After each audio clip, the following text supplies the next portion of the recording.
सबसे पहले हमारे पास मेरी स्क्रीन शेयर हो रही है आप लोगों के साथ।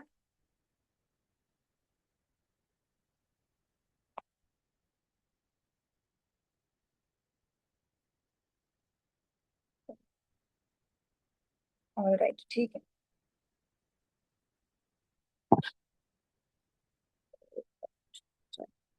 अच्छा, बिस्मिल्लाहिर्रहमानिर्रहीम। सबसे पहले थोड़ा सा मैं इंट्रोडक्शन दे दूं आपको अपना। I am Eman Gilani and I will be teaching you Islamic history and culture.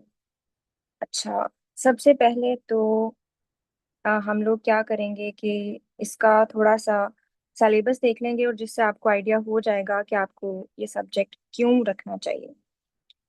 तो सबसे पहले तो आप लोगों के इस्लामिक स्टडीज हमारा कंपलसरी सब्जेक्ट होता है सीएसएस में, और वो हमने देना ही देना है।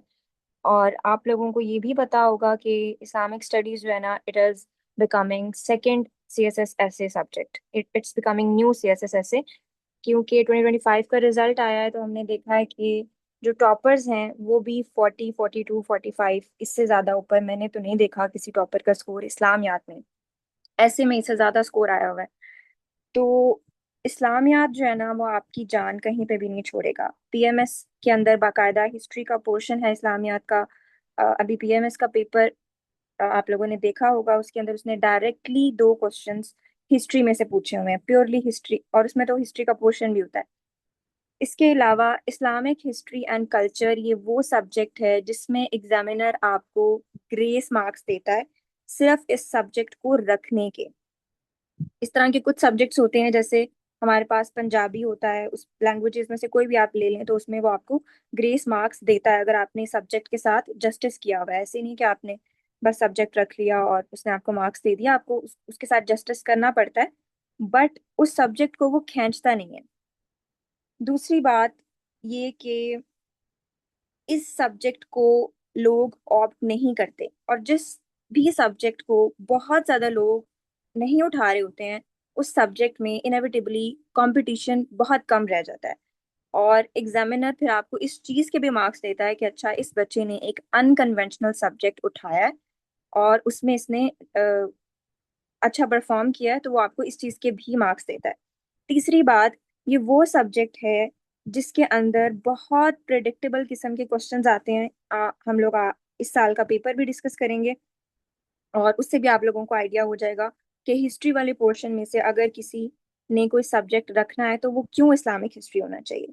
सबसे पहले सिलेबस देख लेते हैं। सिलेबस जो है वो हमारा 6 चैप्टर्स हैं, पार्ट 2 पार्ट्स हैं। Part 1 comprises of 50 marks and part 2 is of 50 marks। और दोनों जो पार्ट्स हैं इनके अंदर हमारे पास 6 चैप्टर्स हैं।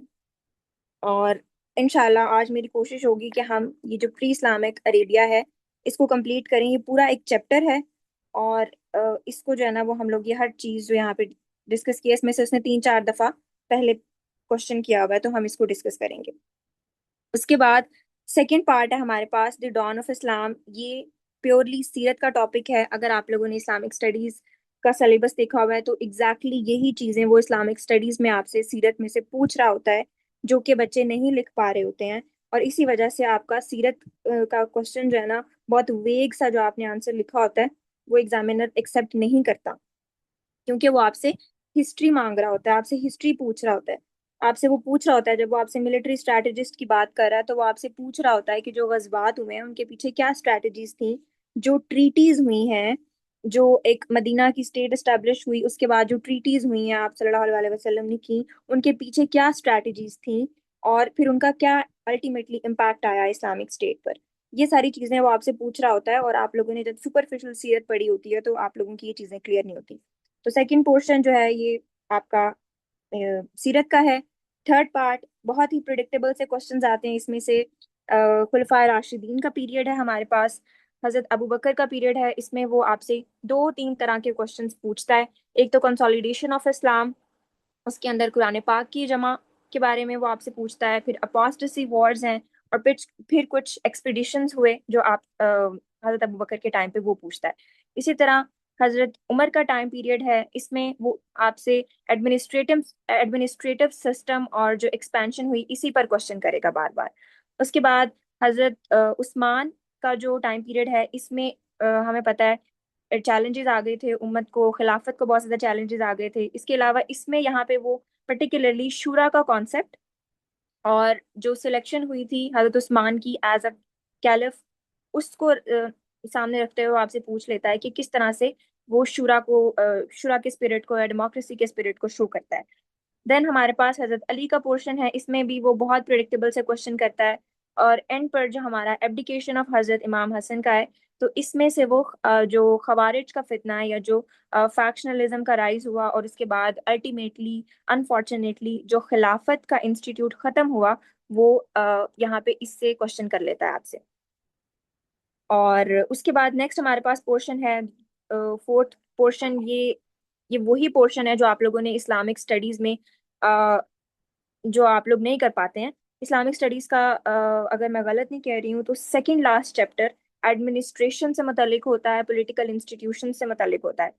तो उसमें वो आपसे यही चीजें पूछ रहा होता है, लेकिन क्यों उसको सही से आंसर नहीं कर पा रहे होते हैं, बिकॉज हमें बेस नहीं पता होती, हमें नहीं पता होता कि आप सल्लल्लाहु अलैहि वसल्लम ने मदीना में आकर जब एक स्टेट एस्टेब्लिश की तो उसके पीछे उस क्या आइडियोलॉजी थी, क्या स्टेप्स थे जो लिए गए, और किस तरह से जो है वो शूरा के सिस्टम को बिल्कुल right from the start adopt किया गया, और जो एंड तक खिलाफत राशिदा के टाइम तक जो है ना वो शूरा का कॉन्सेप्ट चला। फिर जो इस्लाम जो इंसान है और अल्लाह ताला का जो कनेक्शन है पॉलिटिकल सिस्टम के अंदर, जहाँ पे अल्लाह ताला जो है वो सोवरेन अथॉरिटी रखते हैं और जो इंसान है जो खलीफा है वो सिर्फ खलीफा की हैसियत से ज़मीन पर काम करता है। तो ये सारे बेसिक कॉन्सेप्ट्स हैं जो आपने हिस्ट्री में से निकाल के एग्जामिनर को बताने होते हैं कि हजरत अबू बकर के टाइम पर ये हुआ, हजरत उस उमर के टाइम पर ये हुआ, उन्होंने किस तरह से अपनी जो खिलाफत है उसको यूज किया और किस तरह से उनकी अपॉइंटमेंट्स हुई। और इसके अलावा शूरा का सिस्टम है, ये वही चीजें हैं, ये वही सब कुछ है जो इस्लामियात के साथ ओवरलैप कर रहा होता है। ये वाला पोर्शन तो एग्जैक्ट सारा का सारा इस्लामियात के साथ ओवरलैप कर रहा होता है, और इसमें से वो बार बार आपसे क्वेश्चन पूछता है। कभी वो पूछ लेगा कि इस्लामियात जो इस्लामिक पॉलिटिकल सिस्टम है उसको आप कंपेयर करें वेस्टर्न मॉडल के साथ, वेस्टर्न डेमोक्रेसी के साथ। कभी वो आपसे शूरा के मुतालिक पूछ लेगा। तो ये सब चीजें वो आपसे पूछता है इस्लामियात के पेपर में भी। तो मैं बार बार इस्लामियात के पेपर की बात यहाँ पे इसलिए कर रही हूँ बिकॉज आप लोगों का जब हिस्ट्री आपने रखी होगी साथ में, तो आप लोगों के पास वो जो इस्लामियात में टॉपर्स भी 40-40 नंबर ले रहे हैं, तो वहाँ आराम से आप लोग 60+, 70+ तक स्कोर भी कर सकते हैं।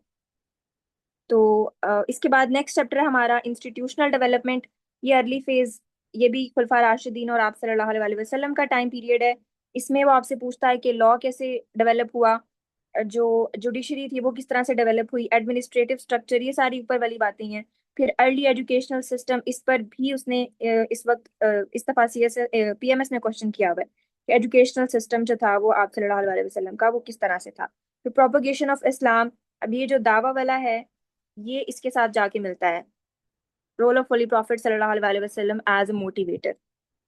अच्छा, उसके बाद फाइनेंशियल एडमिनिस्ट्रेशन, किस तरह से इस्लाम का जो फिस्कल सिस्टम है, टैक्सेशन का सिस्टम है, फिर ज़कात का जो सिस्टम इस्टेब्लिश हुआ वो किस तरह से आप सल्लल्लाहु अलैहि वसल्लम के टाइम पर किस तरह हुआ, और फिर खुलफा राशिदीन के टाइम पर किस तरह से हुआ, ये वो आपसे इस पार्ट में पूछता है। नेक्स्ट है हमारे पास उमैय्यद आ गए हैं। पार्ट 1 के अंदर फाइनल जो चीज़ वो आपसे पूछता है वो उमैय्यद के बारे में पूछता है। ये बहुत प्रिडिक्टेबल सा टॉपिक है, इसके अंदर से वो 3-4 क्वेश्चन आपसे पूछेगा।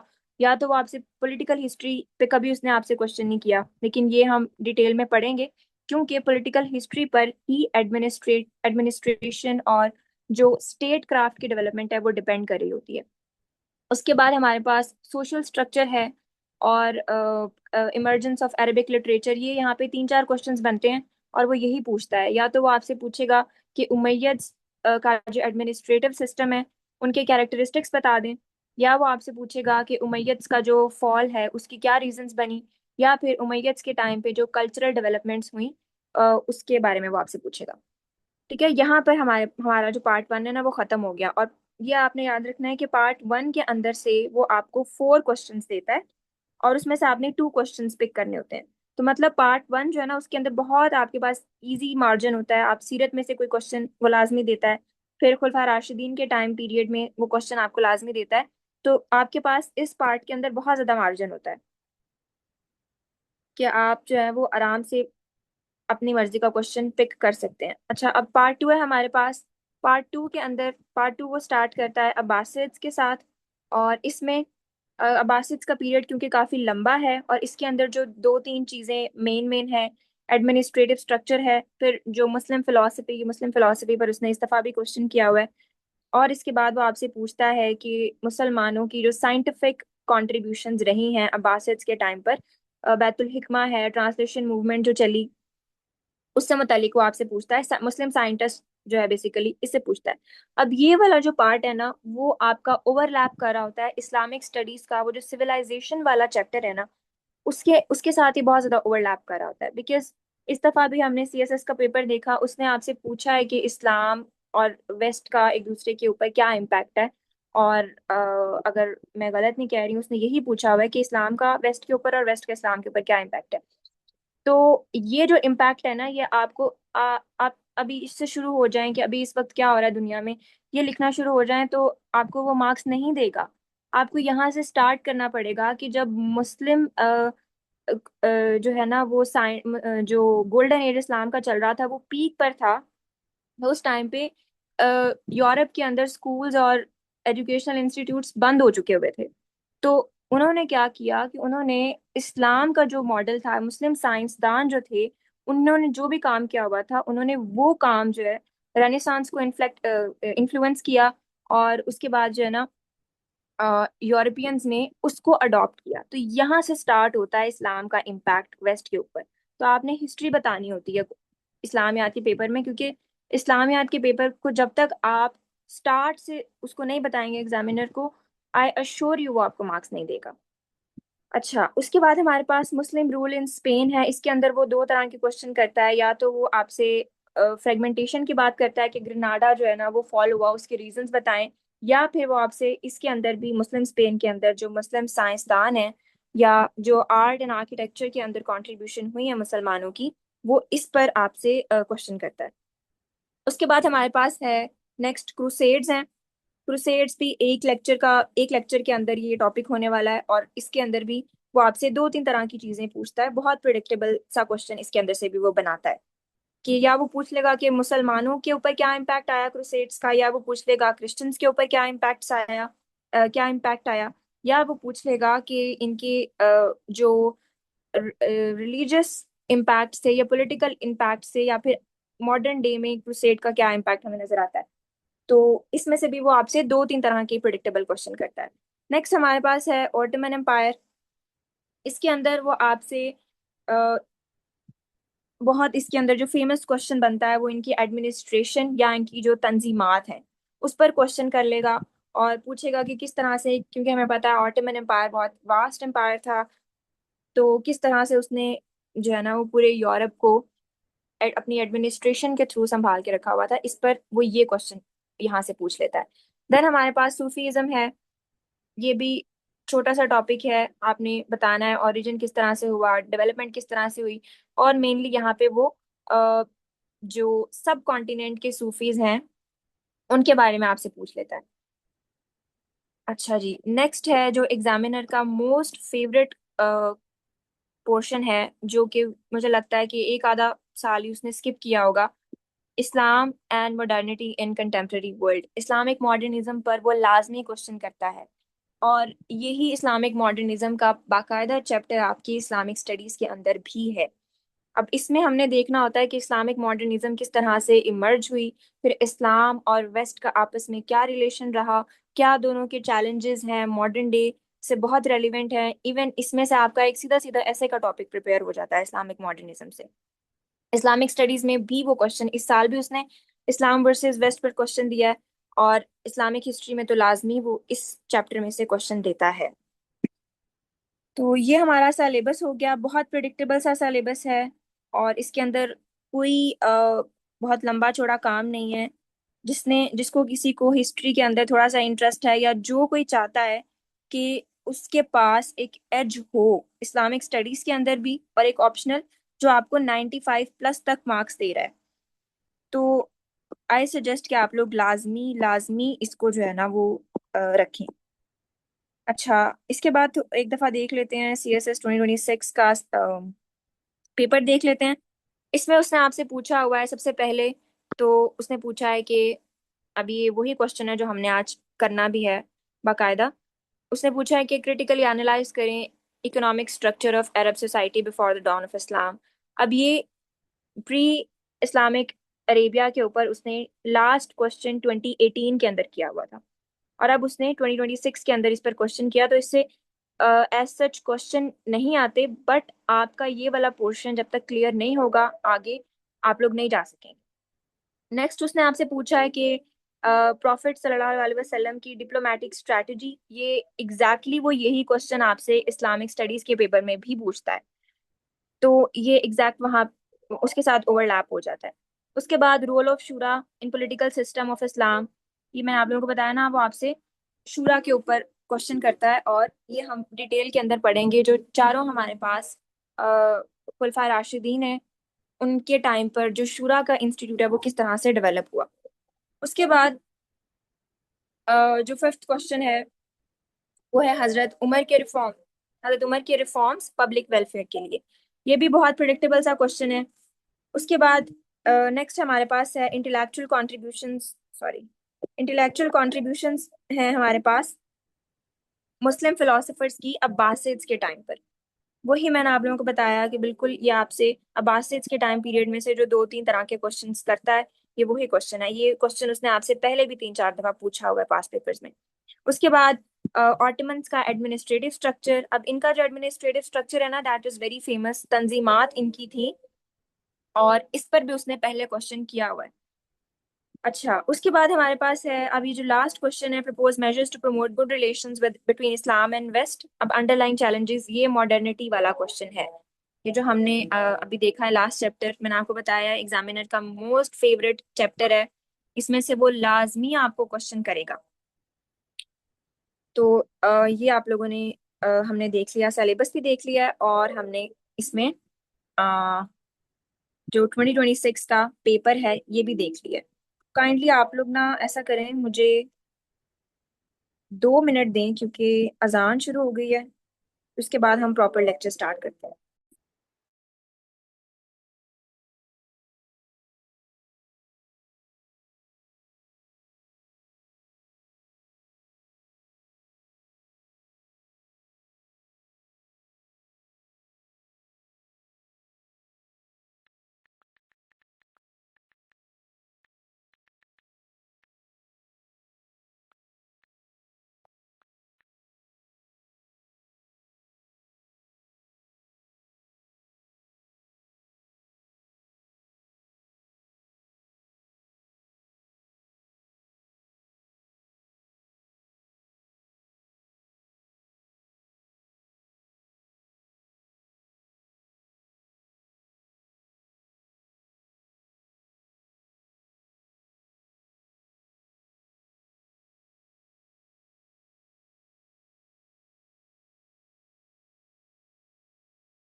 अच्छा जी। अच्छा, आप लोगों ने तो मुझे परेशान कर दिया। अभी मेरी आवाज आ रही है? जब मैं बोल नहीं रही तो तब तो मेरी आवाज नहीं आएगी ना?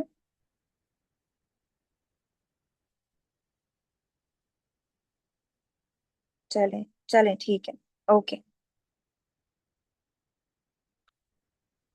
अच्छा, अब हम लोग बाकायदा प्रॉपर एक टॉपिक करेंगे, और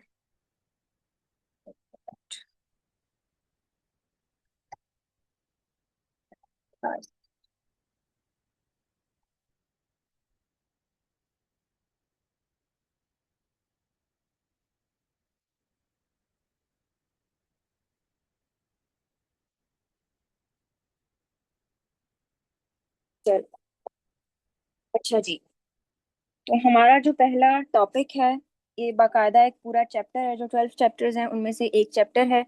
आज तो ये कवर नहीं होगा, बट हम इसको, मैं कोशिश करूंगी कि जितना मैं आज आप लोगों को करवा सकती हूँ मैं आप लोगों को करवाऊँ, और फिर हमने क्योंकि एंड पे क्वेश्चंस भी लेने हैं। अच्छा जी, पहला हमारा जो टॉपिक है दैट इज अरेबिया बिफोर इस्लाम। इसके अंदर ये, सॉरी, ये लिखा हुआ है 2025, ये इसने इस साल क्वेश्चन किया है 2026 के अंदर। और बाकी इसने टोटल इसमें से 3 क्वेश्चंस किए हैं। लेकिन एमसीक्यूज के लिए और आपकी जो कॉन्सेप्ट्स हैं, इवन इस्लामियात के कॉन्सेप्ट्स आपके जब तक क्लियर नहीं होंगे प्री इस्लामिक अरेबिया के, आप लोगों की बहुत सारी चीज़ें मिस हो जाएंगी। और जब आप अपने किसी भी पेपर में, इवन इस्लामिक हिस्ट्री के या इस्लामियात के पेपर में प्री इस्लामिक अरेबिया को कोट करेंगे ना, तो एग्जामिनर को एक दफ़ा पता चल जाएगा कि अच्छा, आपको सिलेबस से बाहर निकल के भी चीज़ों का पता है। तो इमेजिन एक बच्चा जिसको सिलेबस के अंदर ही चीज़ों का नहीं पता, और आपको सिलेबस के बाहर वाली चीज़ों का भी पता है, तो अल्टीमेटली आपका पेपर जो है ना वो डिस्टिंग्विश्ड हो जाएगा। अच्छा, सबसे पहले तो आप लोग ना ये एक दफ़ा ये एक मैप देख लें। अच्छा, मैं हमेशा ये रेकमेंड करूंगी कि प्री इस्लामिक अरेबिया पर जब भी क्वेश्चन आए, उनकी सोशल कंडीशंस पर, उनकी 4 तरह का ही क्वेश्चन वो देता है। या तो सोशल कंडीशंस पर देता है, या इकोनॉमी पर देता है, या पॉलिटिकल कंडीशन पर देता है, या फिर रिलीजियस कंडीशन पर देता है। तो आई ऑलवेज सजेस्ट कि ये वो पार्ट है जिधर आप लोग लाजमी मैप बनाया करें। थोड़ा सा हम लोग मैप को, सॉरी, थोड़ा सा हम लोग मैप को देख लेते हैं। आप लोगों को मैं थोड़ा सा बताना चाहूंगी, जब भी आपसे एग्जामिनर पूछे प्री इस्लामिक अरेबिया का, तो आप लोगों ने अपना होराइजन जो है ना वो बहुत ब्रॉड रखना है। क्योंकि वो आपसे ये इतने इतने से हिस्से की बात नहीं कर रहा। वो आपसे ये नहीं पूछ रहा कि ये मक्का मुकरमा है और यहाँ पे मदीना है, तो मुझे इसका बता दो। वो आपसे अरेबिया का पूछ रहा है। आप लोग को आउटलाइन देखेंगे तो उसमें भी नियर ईस्ट उसने लिखा हुआ है। तो ये सारा जो पोर्शन है ये नियर ईस्ट है, और हमने ये सारा देखना है। तो अब इसके अंदर आप लोग देखें कि ये पूरा अरेबियन पेनिनसुला है, और इसको हमने डिवाइड करना है पोर्शंस में। यहाँ पे हमारे पास इस साइड पे यमन है, ये बाकायदा एक किंगडम है। ठीक है, इस्लाम से पहले ये बाकायदा एक किंगडम है। उसके बाद हमारे पास ये हिजाज ट्राइब्स हैं। ये छोटे छोटे ट्राइब्स हैं, ये ऑटोनमस ट्राइब्स ही हैं जिस तरह अरेबिया के बाकी ट्राइब्स हैं। अब ये वाला जो पोर्शन है ये भी अरेबिया का ट्राइबल पोर्शन ही है। अब यहाँ पे हमारे पास आता है इस साइड पे लखमिद किंगडम है, जो कि एक वेसल स्टेट है। ये वेसल स्टेट किसकी है? पर्शियन एम्पायर की, ससेनियंस की। और हमारे पास इस साइड पे गस्सानीद किंगडम है, ये भी एक वेसल स्टेट है। तो ये 4-5 चीजें आपने याद रखनी है कि यहाँ पे गस्सानीद्स हैं, ये किसकी वेसल स्टेट है? ये बिजेंटीन एम्पायर की है। और जो लखमीद है, ये किसकी वेसल वेसल स्टेट है? ये ससेनियन एम्पायर की है। तो ससेनियंस, बिजेंटीन, गस्सानीड्स, लखमिद्स, यहाँ पे हमारे पास सेंटर में अरेबियन ट्राइब्स हैं। यहाँ पे हमारे पास हिजाज। अब अरेबियन ट्राइब्स और हिजाज ट्राइब्स को सेपरेट क्यों किया हुआ है? क्योंकि यहाँ पे तिहामा प्लेन्स है हमारे पास इस साइड पे, और यहाँ का जो इन्वायरमेंट है, जोग्राफी है, वो थोड़ी सी डिफरेंट है यहाँ पे सेंट्रल प्लेट्यू से। और यहाँ पे ये जो यमन है, ये बाकायदा इस्लाम से पहले एक किंगडम था। इस साइड पे हमारे पास है ऑक्जुम एम्पायर है, ये क्रिश्चियन किंगडम है। ये वही है जहाँ पे फिर मुसलमानों ने हिजरत की थी 2 दफा, और नजाशी जो था फिर उन्होंने बाद में इस्लाम भी कबूल कर लिया था। तो ये वो एम्पायर है। और इस साइड पे हमारे पास बिजेंटीन एम्पायर है, इधर हमारे पास ससेनियंस है। तो जब भी आपको क्वेश्चन आता है इसमें से, आपने ये गलती बिल्कुल नहीं करनी कि आपने सिंपल ये जो बीच में अरेबियन ट्राइब्स हैं इनके ऊपर लिख दें इनकी सोशल कंडीशंस, इनकी इकोनॉमी, इनकी पॉलिटिक्स। आपने पूरे अरेबियन पेनिनसुला को अपने माइंड में रखना है, क्योंकि ये सारे एक दूसरे को इन्फ्लुएंस कर रहे हैं, एक दूसरे के राइवल्स हैं। हम ये पॉलिटिकल सिस्टम में देखेंगे कि किस तरह से ये एक दूसरे को इन्फ्लुएंस कर रहे होते हैं eight the time of advent of इस्लाम। अच्छा जी, सबसे पहले तो हमने देखना है इनका पॉलिटिकल स्ट्रक्चर। अच्छा, मेरा तरीका ये होगा पढ़ाने का कि मैंने आप लोगों के लिए, अ, आप लोगों की आसानी के लिए ही, पढ़ाने की आसानी के लिए मैंने ये इन्फोग्राफिक्स बनाए हैं जिनसे मैं लेक्चर डिलीवर करूंगी। आई सजेस्ट कि आप लोग अपने पास रजिस्टर और बॉल पॉइंट कुछ लाजमी रखें, जिससे आप लोग, मैं जो कुछ बोल रही होती हूँ उसमें अगर कोई इंपॉर्टेंट नाम है, कोई इंपॉर्टेंट जगह है, तो उसको नोट डाउन करें। और फिर कुछ टॉपिक्स ऐसे हैं जिनकी डिटेल, क्योंकि हिस्ट्री है तो कुछ टॉपिक्स हैं जिनकी बहुत डिटेल जरूरी है। तो फिर उन टॉपिक्स के मैं आप लोगों को इसके बाद दिखा भी देती हूँ कि उन टॉपिक्स के मैं आप लोगों को लॉन्ग नोट्स जो मैंने बनाए हुए हैं वो इन्हीं इन्फोग्राफिक्स की बेस पर हैं। और बल्कि उन लॉन्ग नोट्स को मैंने शॉर्ट करके ये इन्फोग्राफिक्स बनाए हुए हैं पढ़ाने के लिए, और ताकि आप लोगों के पास भी वो जो शॉर्ट नोट्स टाइप हैं वो आ जाएं और आप लोगों के लिए भी आसानी हो जाए। सबसे पहले हम लोग इसका पॉलिटिकल स्ट्रक्चर देखेंगे। पॉलिटिकल स्ट्रक्चर में सबसे पहले तो क्या है कि ट्राइबल पॉलिटिकल ऑर्डर रहा है और स्टेटलेस गवर्नेंस रही है। ये हम लोग बात कर रहे हैं बिल्कुल जो अरेबियन ट्राइब्स है ना, ये जो हमने ऊपर देखे हैं अरेबियन ट्राइब्स, ये इनके पॉलिटिकल स्ट्रक्चर की बात हो रही है कि इनका पॉलिटिकल स्ट्रक्चर किस तरह का था। कि बिल्कुल एक डिसेंट्रलाइज्ड मॉडल था। कोई सेंट्रलाइज्ड अथॉरिटी नहीं थी। सेगमेंट्स बने हुए थे, ट्राइब्स की आपस में कन्फेडरेशंस थी। और वो अपने हर ट्राइब जो था वो उसका एक शेख होता था, जो जिसके पास एक मॉरल अथॉरिटी होती थी। वो किस बेस पे शेख होता था कि उसको सब मानते थे। उसने एक अपनी मॉरल लेजिटिमेसी कायम की होती थी और हर ट्राइब के अपने कस्टमरी लॉज होते थे। और इसके बाद जो है ना पॉलिटिकल बाउंड्रीज बहुत फ्लूइड्स और शिफ्ट होती रहती थी। एक ट्राइब का दूसरे ट्राइब के साथ अपने इंटरेस्ट की बेस पर लिंक होता था और उसी बेस पर उनकी लड़ाइयाँ होती थी। अच्छा, उसके बाद दूसरा जो कैरेक्टरिस्टिक है that is kinship based political identity. मतलब ये असबिया का एक सिस्टम है। असबिया इज एन अरेबिक टर्म। ये भी हम लोग देखेंगे कि हिस्ट्री के पेपर के अंदर आप लोगों ने कहीं कहीं पे जहाँ पे यूज होने हैं प्योर अरेबिक टर्म्स यूज करने हैं जो आपके पेपर को डिस्टिंग्विश्ड करेंगे। अच्छा जी, ये है हमारे पास किनशिप मॉडल होता था कि जो ब्लड रिलेशंस है ना उनकी बेस पर पॉलिटिकल आइडेंटिटी बनती होती थी। इसको बाद में इब्न खुल्दून ने असबिया की थ्योरी में अपने जो है ना वो डिस्कस भी किया हुआ है कि जो आपका खून का रिश्ता होता था उस बेस पर पॉलिटिकल ऑर्डर बनते थे। और अगर किसी ने किसी के खून को मतलब कर दिया है, लड़ाई हुई है किसी की किसी दूसरे कबीले के बंदे के साथ, तो पूरा का पूरा जो क्लैन होता था वो अपनी ये मॉरल रिस्पॉन्सिबिलिटी समझता था कि हमने जो है ना वो इस बंदे के ऑनर को या इसकी जो किलिंग है उसको हमने उसका रिवेंज लेना है। तो ये सब कुछ जो है वो ब्लड रिलेशंस की बेस पे वो कर रहे होते थे। और जिनियोलॉजी का कॉन्सेप्ट हमने देखा है कि जो पॉलिटिकल लीडरशिप होती थी वो जिनियोलॉजी की बेस पर होती थी प्री इस्लामिक अरेबिया के अंदर। उसके बाद ट्राइबल लीडरशिप और इंटरनल गवर्नेंस। अब लीडरशिप किस तरह की होती थी कि क्या होती थी कि वैसे तो जो लीडर होता था ना वो हेरिडिटरी नहीं होता था। कि लीडर जो शेख होगा, जिसके लिए वर्ड प्रॉपर शेख बोलते थे, वो जो लीडर होगा वो उसमें हेरिडिटरी नेचर नहीं होगा। लेकिन क्या होता है कि जो एक ट्राइबल सिस्टम है ना और जो इंटरनल गवर्नेंस है वो डायनेस्टिक तरीके से चल रही थी। क्या होता था कि जो लीडर भी होता था उसको जो इन्फ्लुएंशियल होते थे एल्डर्स होते थे उनकी वो चाहिए होती थी, अप्रूवल चाहिए होता था। और इसके बाद हम देख लेंगे कि जो ये लीडर इस पॉइंट के अंदर लीडर पर ही बात की जा रही है कि जो लीडरशिप होती थी वो किस बेस पर होती थी। और करेज की बेस पर, जनरोसिटी की बेस पर, विजडम और मिलिट्री कैपेबिलिटी की बेस पर होती थी।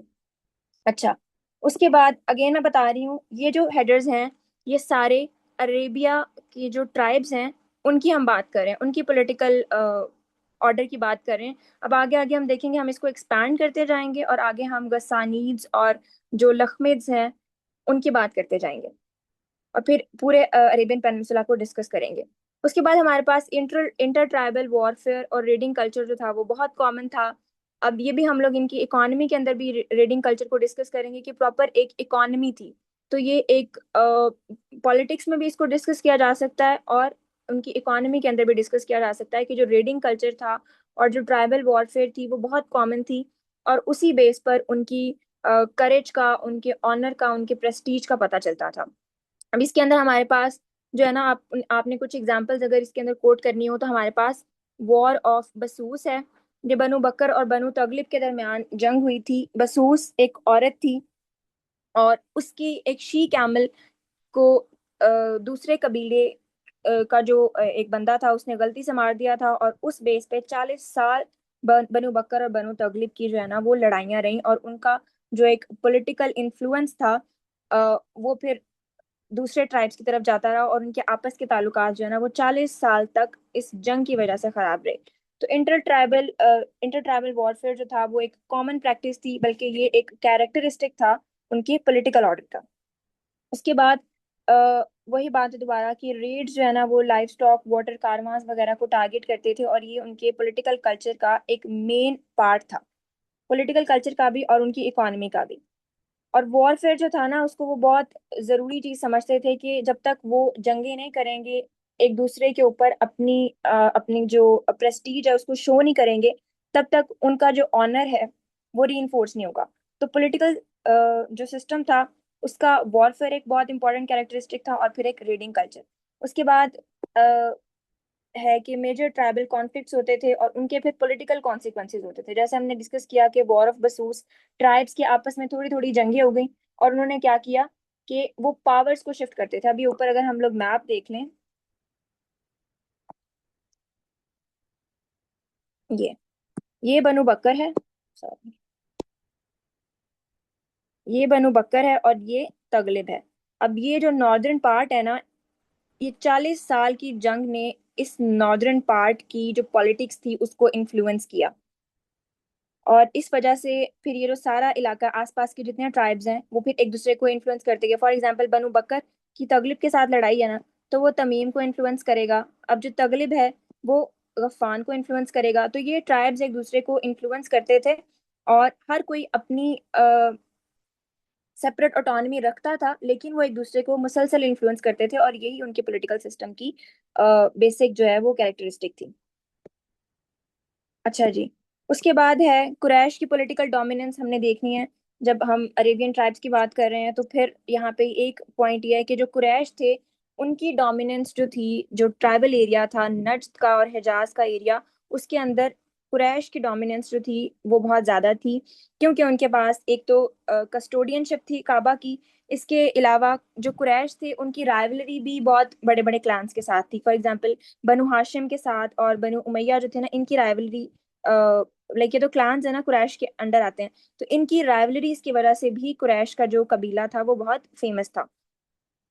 उसके बाद बेसिक जो फेमस होने की वजह है वो कस्टोडियनशिप ऑफ काबा ही है, और क्योंकि वो पिलग्रिमेज को मैनेज करते थे, तो इस वजह से भी कुरैश का पॉलिटिकल डोमिनेंस जो है ना वो पॉलिटिकल सिस्टम के अंदर आपने लाजमी इसको डिस्कस करना है। अब मेजर क्लान्स जो हैं कुरैश के, ये बनु हाशिम है, बनु उमैया, बनु मखजूम, बनु अब्द शम्स, बनु असद। ये वो आपसे कभी एमसीक्यूज में पूछ सकता है कि बनु अब्द शम्स जो है वो किसका क्लैन है। तो ये मैंने आप लोगों को जो स्टूडेंट्स होंगे रजिस्टर्ड, उनके लिए मैंने जो नोट्स प्रिपेयर किए हुए हैं उनके अंदर मैंने ये इस तरह की चीज़ें ऐड की हुई हैं, ताकि आप लोगों को पता हो कि जो मेजर क्लान्स हैं, क्योंकि ये वाला जो पार्ट है ना इसके अंदर उसने आपसे इसी तरह के क्वेश्चन करने हैं, मोस्टली इन एमसीक्यूज। अच्छा, उसके बाद हमारे पास है, अभी बीच में ज्योग्राफी आ गई है। इस तरह के मैप्स आपने लाजमी बनाने हैं अगर आप लोगों को यहाँ से क्वेश्चन आता है। उसके बाद अब थोड़ा सा इसको एक्सपैंड करते हैं पॉलिटिकल सिस्टम को। तो हमारे पास साउथ वाली साइड पे हिमयारिट किंगडम है, ये यहाँ पे, ये जो यमन है, ये साउथ में हमारे पास ये प्रॉपर एक किंगडम था। आगे हम एग्रीकल्चर उसमें इकोनॉमी में देखेंगे कि इनकी प्रॉपर ब्यूरोक्रेसी थी, प्रॉपर एग्रीकल्चर था जिसके ऊपर इनकी पूरी इकोनॉमी चल रही थी। तो ये एक प्रॉपर किंगडम है यहाँ पे। और क्या करता था, जो अरेबिया था ना, जो सेंट्रल अरेबिया था, ये कनेक्ट करता था यमन को यहाँ पे इस साइड पे लेवांट के और मेडिटेरेनियन के साथ, और इस साइड पे हमारे पास चाइना और इंडिया। तो ये एक कनेक्टिंग हब भी होता था, ये हम इकोनॉमी के अंदर देखेंगे। लेकिन यहाँ पे आप लोगों को मुझे बताने का मकसद ये है कि जो यमन है ये एक पूरा किंगडम है, और ये अरेबिया को और इस तरफ लेवांट को और इस साइड पे चाइना और इंडिया को कनेक्ट करता था बेसिकली। और अब यहाँ पे इसका जो मेजर पॉलिटिकल इन्फ्लुएंस था वो यही था कि ये ट्रेड में बहुत ज्यादा हेल्प करता था। तो ट्रेड के थ्रू इनका पॉलिटिकल इन्फ्लुएंस जो अरेबियन ट्राइब्स थे उनके साथ, उनके ऊपर था। अच्छा जी।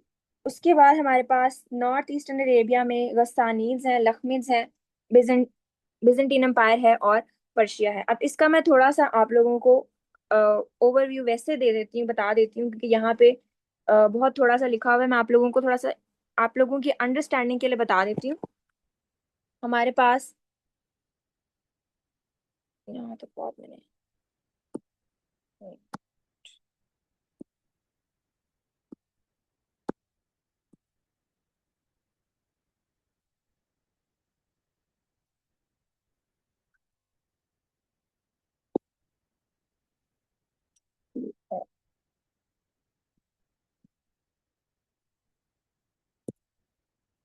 अच्छा जी, यहाँ पर अब ये देखें, हमारे पास इस साइड पे गस्सानीज हैं और इस साइड पे लखमीज हैं। अब ये बहुत इंपॉर्टेंट है, क्योंकि ये जो स्टेट्स है ना, ये अरब, यहाँ पे अरब कबीले होते थे। अब यहाँ पे बनु लख्म का कबीला होता था। ये मॉडर्न डे इराक है और ये मॉडर्न डे सीरिया है। अब ये जो किंगडम्स है ना, ये इन किंगडम्स का पार्ट नहीं है, ये अरब ट्राइब्स ही हैं। अब ये देखिए, ये अरब ट्राइब एलाइज हैं और ये अरब के ही कबीले हैं जिन्होंने एक बफर बनाया हुआ है।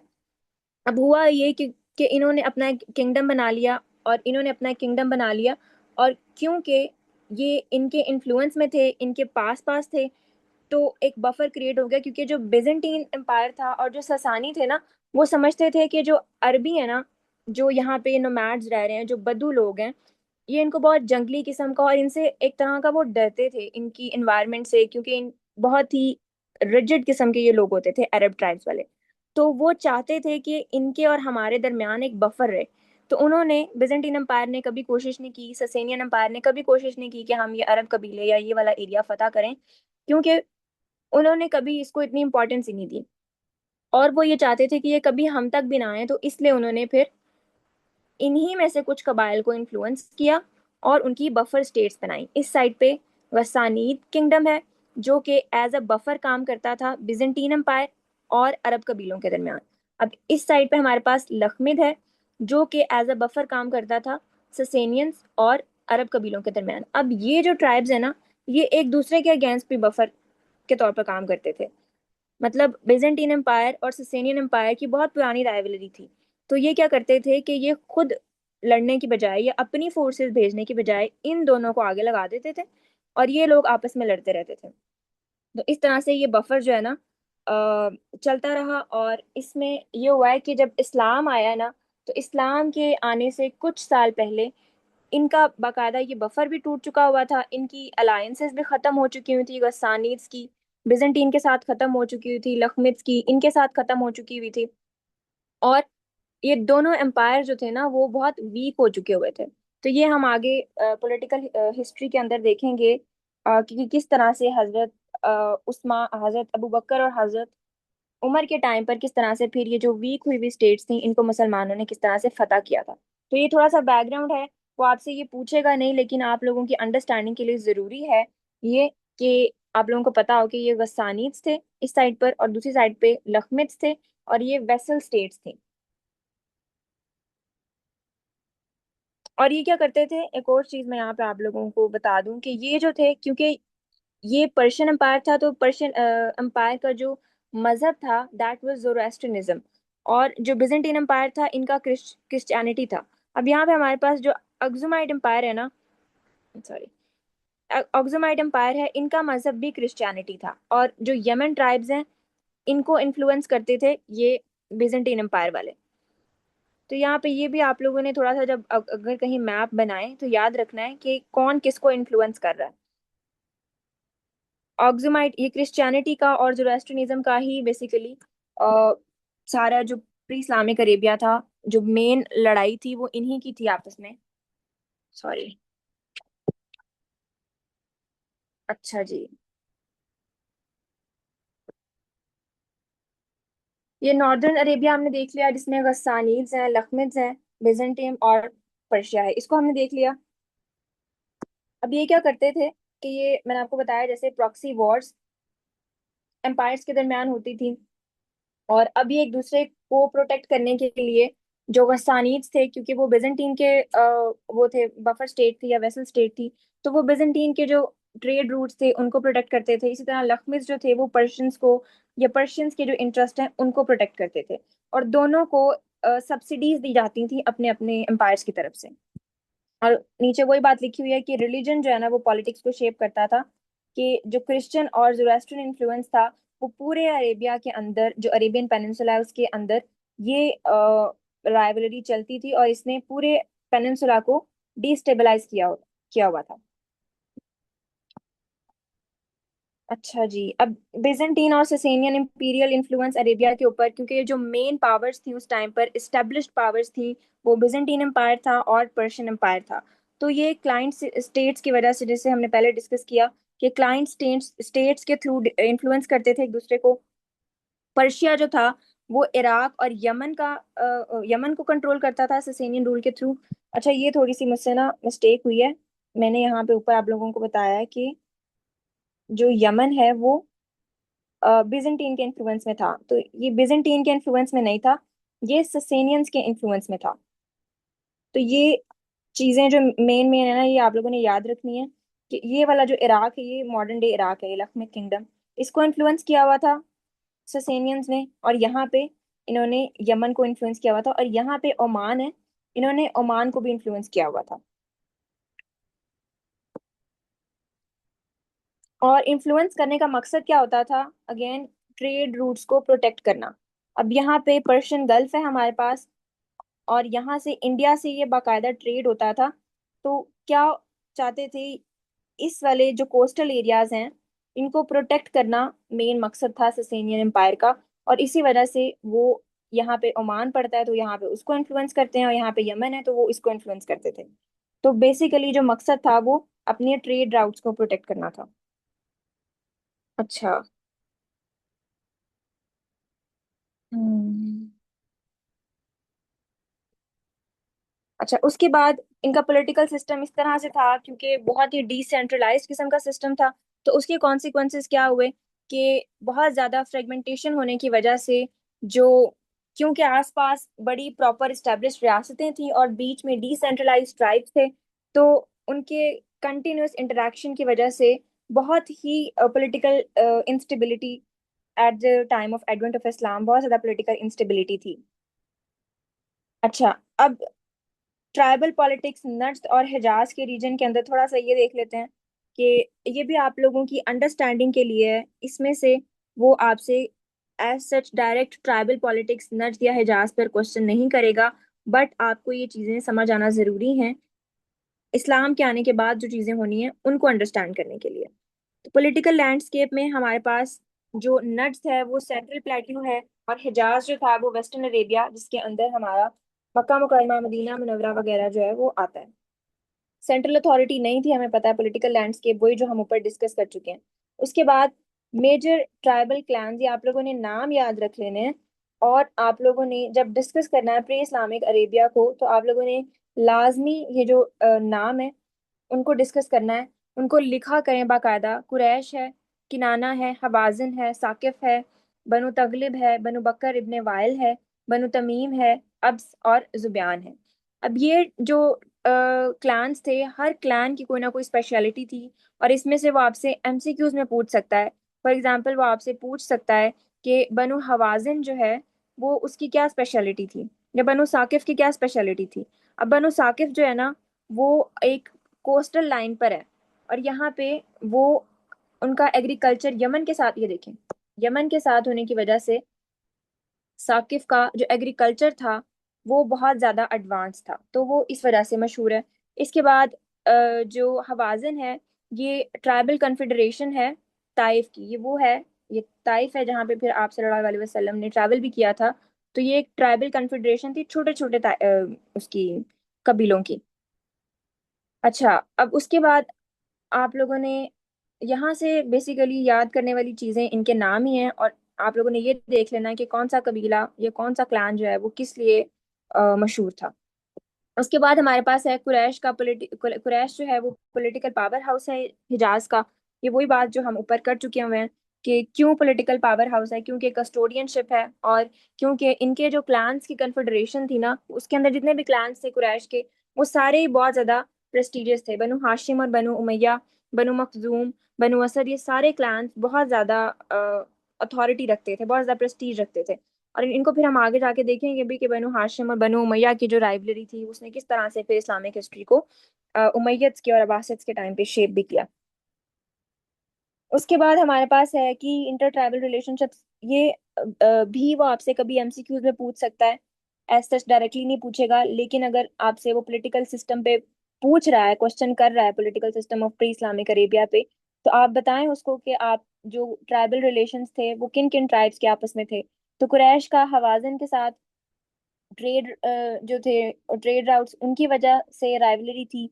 फिर अ, उनकी आपस में जंगे होती थी। फिर बकर और तगलिब का ये हमने देखा है कि वॉर ऑफ बसूस हुई, जो कि 40 साल तक जारी रही। उसके बाद तमीम वर्सेस बकर, इनकी आपस में कन्फ्रंटेशंस रही। फिर कुरैश और किनाना, अब कुरैश और किनाना ये मशहूर है, इसको याद रखना है आपने कि इनकी राइवलरी किस बेस पे होती थी कि जो भी पेगनिज्म के रिचुअल्स होते थे ना, वो किनाना उनको परफॉर्म करने में एक अपर हैंड रखता था। और जो कुरैश था उसके पास काबा की कस्टोडियनशिप थी, और वैसे ही उसके पास पॉलिटिकल इन्फ्लुएंस था, वो रिलीजियस पिलग्रिमेज को देख रहा होता था। तो यहाँ पे फिर इन दोनों का आपस में एक दूसरे के साथ क्लैश रहता था। तो ये एक फेमस राइवलरी है। और उसके बाद ये जो बकर और तगलिब की है, ये एक फेमस राइवलरी है। ये दो तीन आप राइवलरीज याद रख लें। और इनको आपसे उसने पूछा है या नहीं पूछा, लेकिन जब वो पॉलिटिकल सिस्टम पूछे तो लाजमी ये दो तीन नाम आपने डिस्कस करने हैं, ताकि उसे पता चले कि आपको पता है कि इन जो ट्राइब्स हैं या ये जो क्लैंस हैं उनका आपस में क्या लिंक है।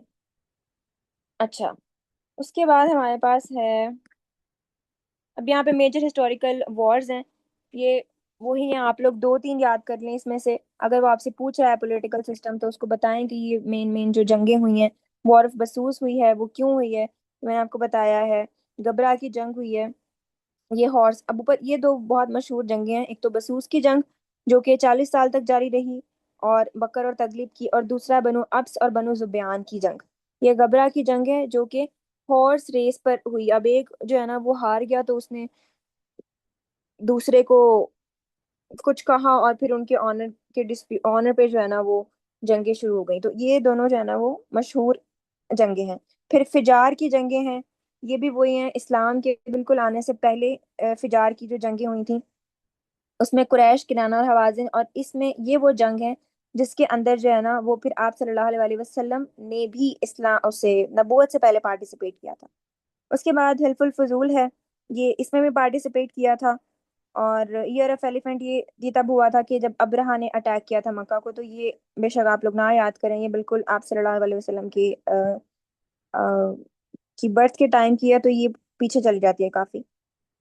तो इसको बेशक आप ना याद करें, लेकिन ये जो तीन चार हैं, वॉर ऑफ बसूस, वॉर ऑफ गबरा, फिजार की जंगें, फिर हिल्फुल फजूल, ये आप लोग नाम इनके याद रख लें, ताकि जब वो आपसे पॉलिटिकल सिस्टम पूछे तो आपको पता हो कि मेजर हिस्टोरिकल इवेंट्स या जो मेजर जंगें हुई हैं वो कौन कौन सी हुई हैं।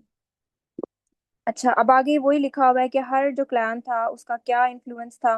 कुरैश जो थे उनका ट्रेड के ऊपर, पिलग्रिमेज के ऊपर इन्फ्लुएंस था।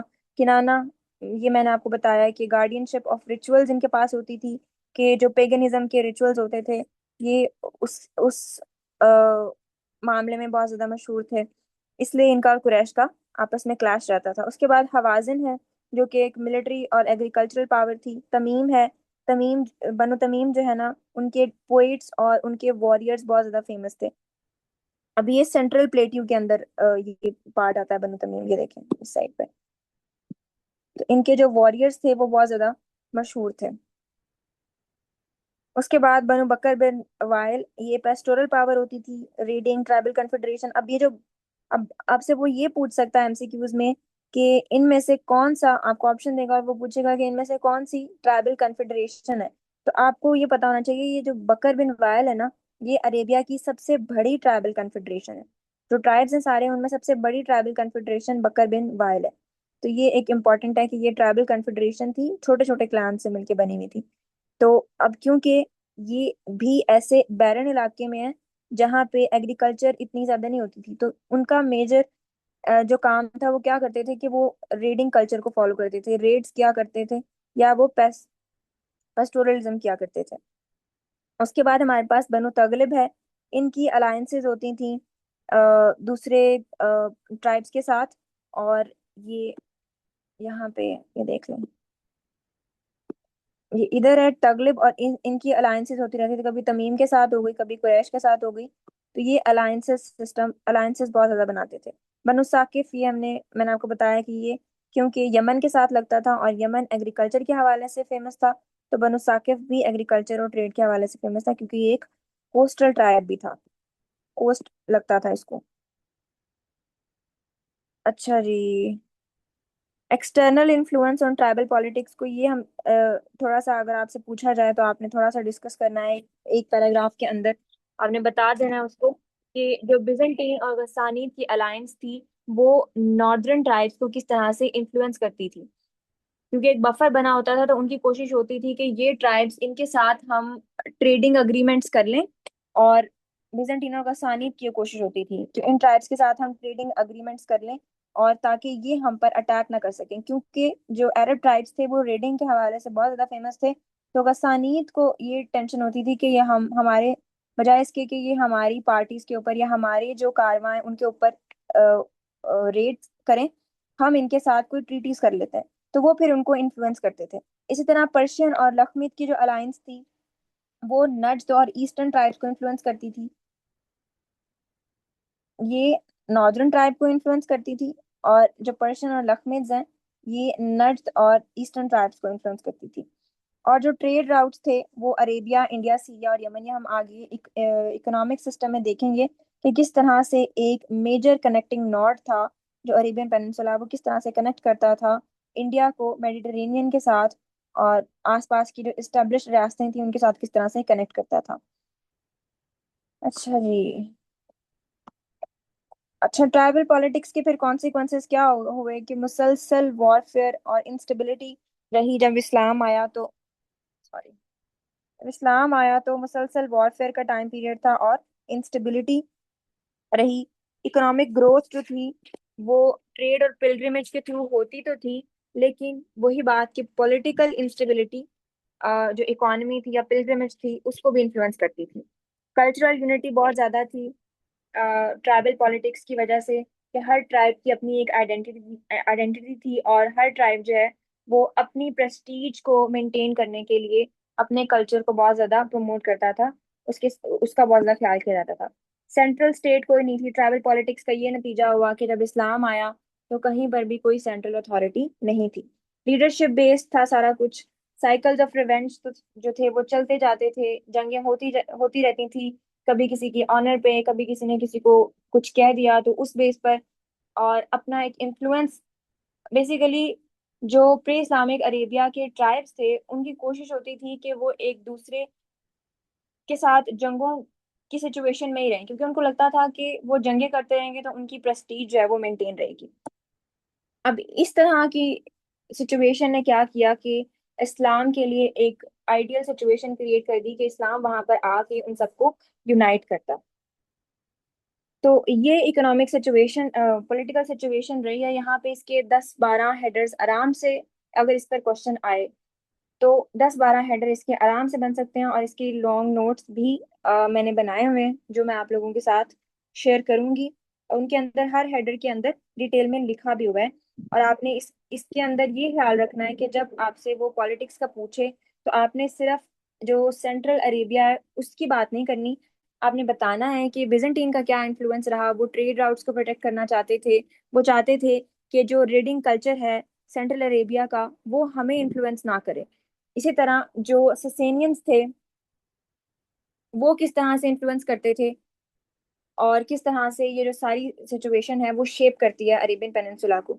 ये सारी चीजें जब वो आपसे पूछे पॉलिटिकल सिस्टम में तो आपने ये डिस्कस करनी है। फिर आपने इंपॉर्टेंट क्लैंस जो हैं जिनका मैंने यहाँ पे लिखा हुआ है ये डिस्कस करने हैं। फिर आपने बताना है कि जो कुरैश है उसकी पॉलिटिकल इंपॉर्टेंस कितनी थी, फिर की ट्राइबल अलायंसेस कौन कौन सी थी, फिर इम्पोर्टेंट जो वॉर्स हुई हैं वो कौन कौन सी थी, जो क्लैंस का आपस में इंटरेक्शन होता था वो किस बेस पे होता था, कभी कोई नोमैड और सेडेंटरी ट्राइब्स हैं तो वो आपस में इकोनॉमिक एक्सचेंज के लिए एक दूसरे के साथ अलायंसेस बना लेते थे। ये हम आगे इकोनॉमी में देखेंगे। तो पॉलिटिकल सिस्टम यही है। और एक चीज इसमें मैं जो दोबारा कहूंगी कि कभी भी आपने आइसोलेटेड हो के, पॉलिटिकल सिस्टम है, सोशल सिस्टम है, इकोनॉमी है, कभी भी आइसोलेशन में क्वेश्चन अटेम्प्ट नहीं करना कि जो दरमियान में अरेबिया के ट्राइब्स हैं या जो मक्का और मदीना का पोर्शन है उसको डिस्कस कर लिया और बात खत्म। इस तरह नहीं करना। नेक्स्ट हमारे पास है economic conditions of Arabia before Islam. अब ये जो है ना, ये बहुत, इस पे बहुत बेस्ट क्वेश्चन लिखा जा सकता है, और इस दफा उसने इस पे पूछा भी हुआ है इसमें। लेकिन वही चीज जो बच्चे गलती करते हैं जिसकी वजह से एग्जामिनर आपको किसी भी सब्जेक्ट में जिस वजह से मार्क्स नहीं देता, वो ये होता है कि आप लोग अपना जो होराइजन है ना वो बहुत लिमिटेड रखते हैं। उसने आपसे पूछा है इकोनॉमी पर और आप लोग लिखे जा रहे हैं उशर पर, और किस तरह से ये बहुत ही एक्सप्लॉयटेटिव इकोनॉमी थी। आ, उशर का सिस्टम बहुत ज्यादा था और वो एक दूसरे को एक्सप्लॉइट करते थे।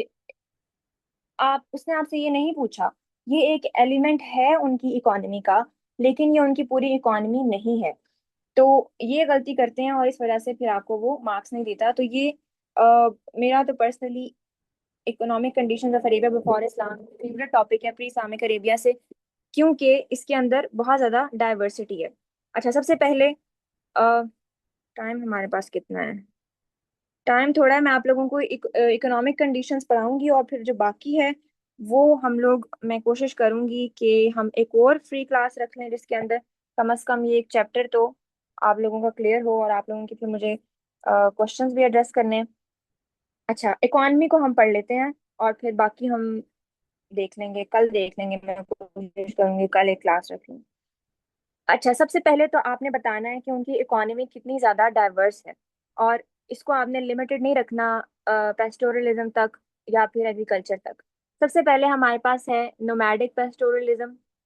ये बेसिकली बैकबोन है, क्योंकि जो अरेबियन पेनिनसुला था, जो सेंट्रल अरेबिया था, उसका इन्वायरमेंट बहुत ज़्यादा एरिड था और वहाँ पे ग्रेजिंग को फेवर किया जाता था एज अपोज टू कल्टीवेशन। तो और उसके लिए फिर मोस्ट डिजायरेबल एनिमल्स होते थे जो कि कैमल्स, शीप, गोट्स और हॉर्सेस होते थे। इनको यूज किया जाता था। तो नोमैडिक पेस्टोरलिज्म जो था ना, ये बेसिकली जो अरेबियन इकोनॉमी थी उसकी बैकबोन थी। और अब ये जो जानवर थे, कैमल्स जो थे ना, बेसिकली वो कारवां ट्रांसपोर्ट के लिए यूज होते थे। जिस तरह आजकल रेंट सर्विसेज नहीं होती, इस तरह उस टाइम पे लोग कैमल्स को एज रेंटल सर्विसेज यूज करते थे। शीप्स और गोट्स वगैरह हैं, इनको यूज किया जाता था मिल्क के लिए, वूल के लिए, हाइड्स वगैरह के लिए, लेदर बनाने के लिए, लेदर के इक्विपमेंट्स बनाने के लिए इनको यूज किया जाता था। उसके बाद जो है ना वो सीजनल माइग्रेशन होती थी। अब ये जो नोमैड्स होते थे ना, ये एक जगह पे रुकते नहीं थे, ये मूव करते रहते थे through out Arabia, different seasons में, डिफरेंट इन्वायरमेंट्स की बेस पर। तो क्या होती थी कि वो स्कैटर्ड थे और उसकी वजह से क्या होता था, उनको ज्यादा ग्रेजिंग की या पानी वगैरह की टेंशन नहीं होती थी क्योंकि वो ऑलरेडी ऑन द मूव होते थे। तो एक जो बेसिक उनकी इकोनॉमी की बैकबोन है वो नोमैडिक पेस्टोरलिज्म है। इससे वो क्या लेते थे, वो कैमल्स को यूज करते थे रेंट सर्विसेज के लिए, शीप्स, गोट्स, हॉर्सेस वगैरह को वो यूज करते थे फूड के लिए, मिल्क के लिए, लेदर की इक्विपमेंट्स बनाने के लिए। और फिर वो क्या करते थे कि जो नोमैड्स थे ये ट्रेड किया करते थे, जो सेडेंटरी पॉपुलेशंस होती थी, जो कहीं कहीं पर आबाद पॉपुलेशंस थी, उनके साथ बार्टर सिस्टम के थ्रू ये इसको एक्सचेंज किया करते थे। तो ये हमारे पास हो गया एक नोमैडिक पेस्टोरलिज्म। उसके बाद हमारे पास आ गया एग्रीकल्चर। अब एग्रीकल्चर में ना, एग्रीकल्चर बहुत ज्यादा मशहूर नहीं था सेंट्रल अरेबियन ट्राइब्स में, लेकिन कुछ कुछ जगहों पे बहुत ज्यादा फर्टाइल लैंड थी, ओएसिस बने हुए थे। ओएसिस क्या होता है कि एक बैरन लैंड है बहुत ज्यादा, और उसके अंदर कहीं कहीं पर आपको पानी और पानी के आसपास कुछ सब्जा दिखता है। जहां पर आप लोगों ने मूवीज में देखा होगा कि डेजर्ट्स के अंदर ओएसिस बने हुए हैं और वहां पे कारवां जो है ना वो आकर रुकते हैं, वहां पे वो स्टे करते हैं, पानी वगैरह पीते हैं और वो आगे चले जाते हैं। तो इस तरह के ओएसिस जो थे ना वो जगह जगह पे सेंट्रल अरेबिया के अंदर बने हुए थे। और ये ओएसिस जो थे वो थोड़ी जगह पे होते थे, लेकिन जहाँ पे होते थे वहां पे लैंड बहुत फर्टाइल होती थी। तो ओएसिस एग्रीकल्चर बहुत ज्यादा फेमस थी।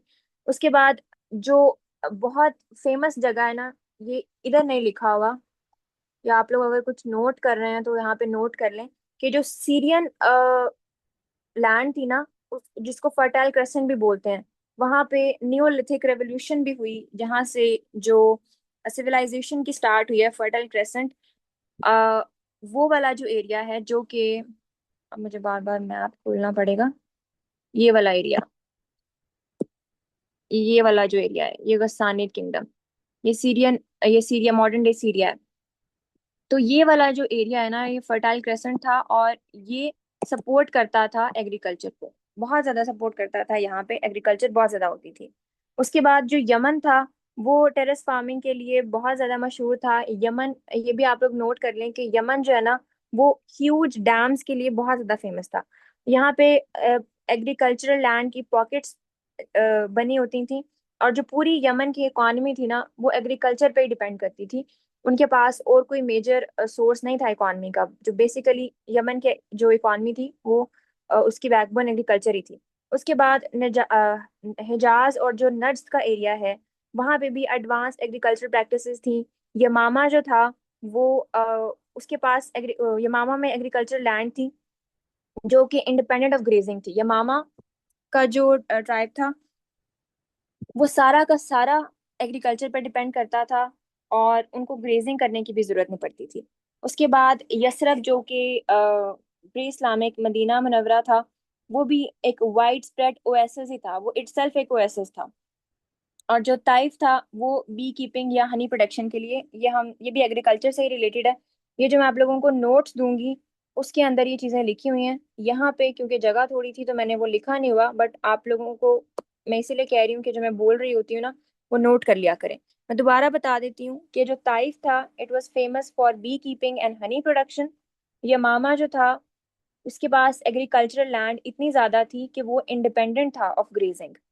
इसके बाद हमारे पास हिजाज और जो नट्स का एरिया है, वहां पर भी एडवांस एग्रीकल्चरल प्रैक्टिसेस होती थी। और जो यमन है, वो प्रॉपर टेरेस फार्मिंग के लिए मशहूर था।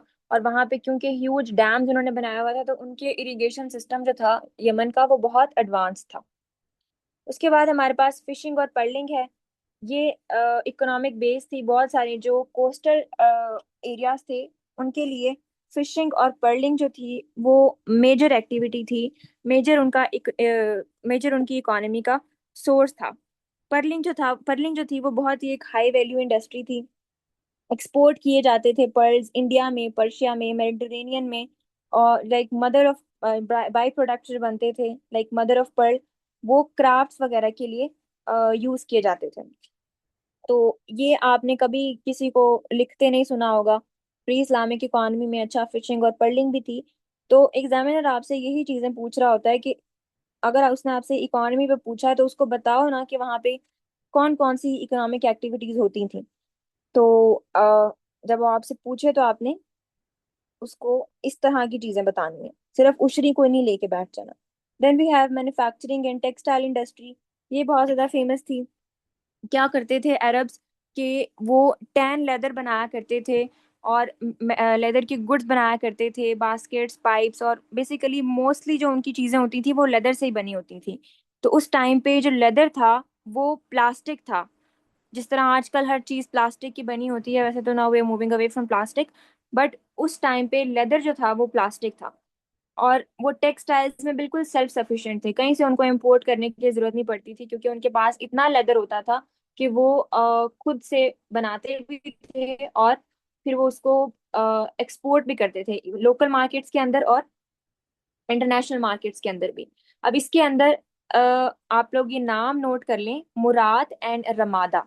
दीज आर दी प्लेसेस जो कि पूरे अरब के अंदर, MURAT, Murad and Ramada, RAMADA, Ramada, ये पूरे अरब के अंदर बेस्ट टेक्सटाइल फैब्रिक जो है ना, टेक्सटाइल इंडस्ट्री के लिए बहुत ज्यादा फेमस एरियाज थे, और बेस्ट फैब्रिक के पूरे अरब के अंदर बनाते थे।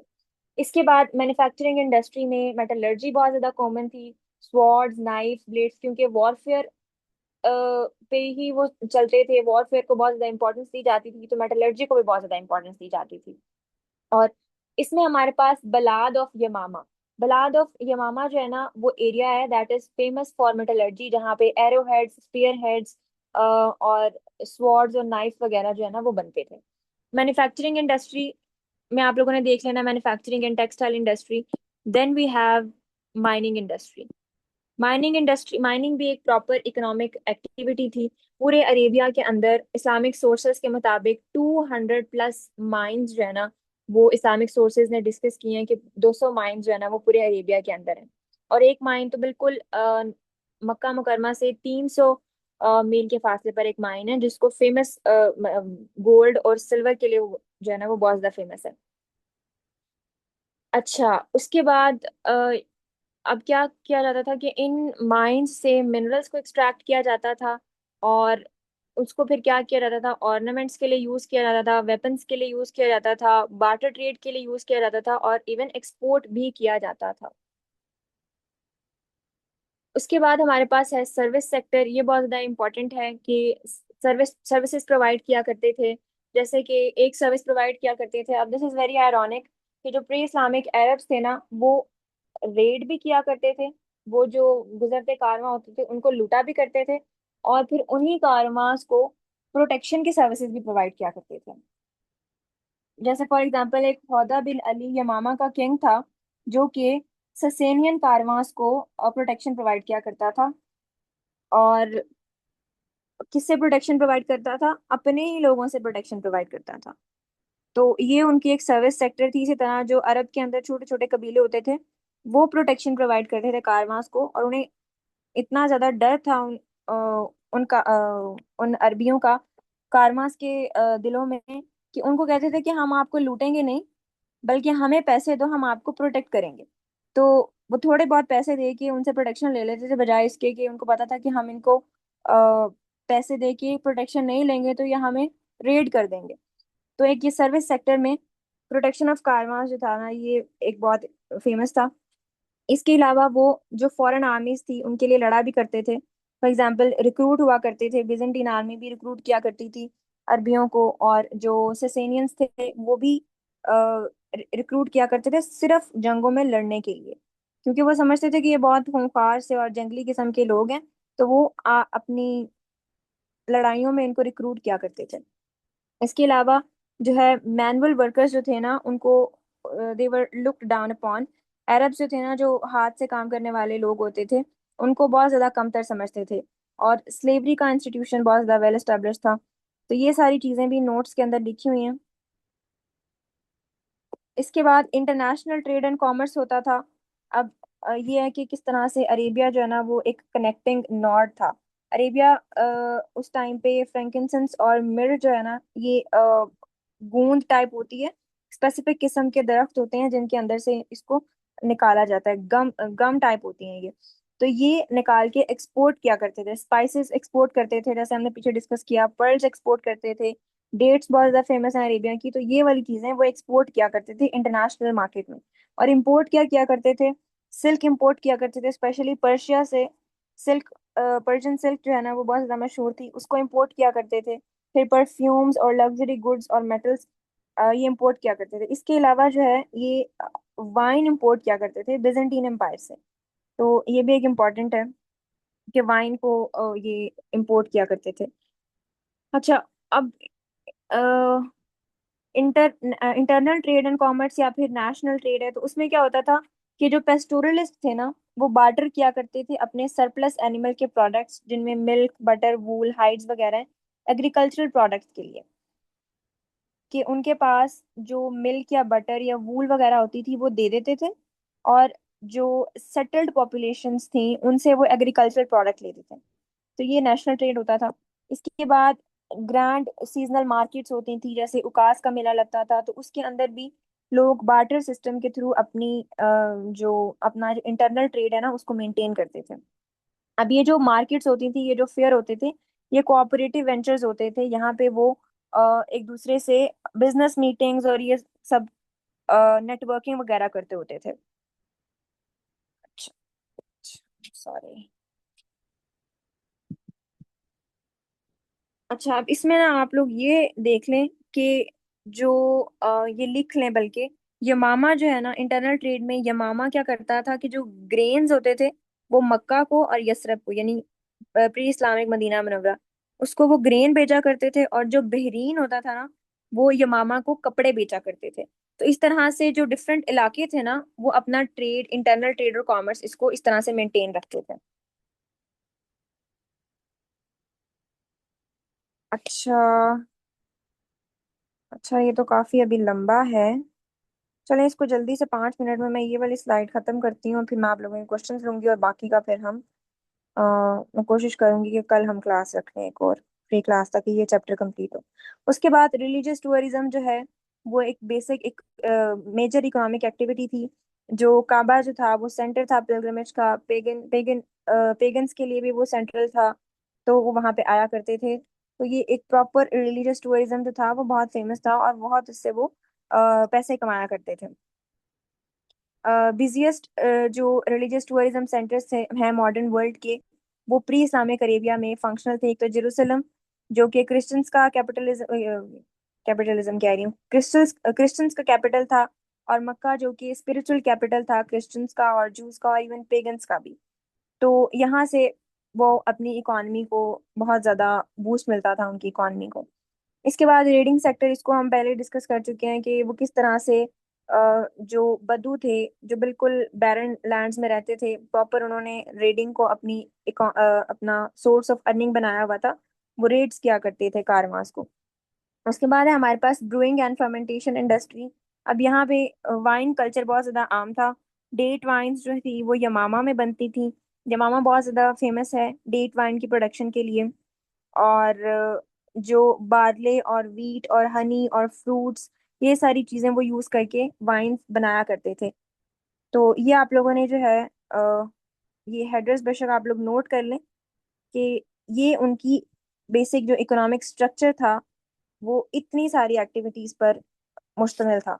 तो जब वो आपसे इकोनॉमी का पूछता है, तो वो आपसे ये सारी चीजें पूछ रहा होता है। वो आपसे सिर्फ ये नहीं पूछ रहा होता कि आप बता दें कि उशरी बहुत ज्यादा थी और क्या करते थे। अब जो वाइसेस हैं ये हम सारे डिस्कस करेंगे, ये सोशल कंडीशंस और सोशल वाइसेस और रिलीजियस कंडीशंस। ये अब मैं आप लोगों के लिए दोबारा से क्लास एक और फ्री क्लास रख लूंगी, और इसमें फिर मैं अपने जो नोट्स हैं हम वो भी डिस्कस कर लेंगे, जो लॉन्ग नोट्स हैं।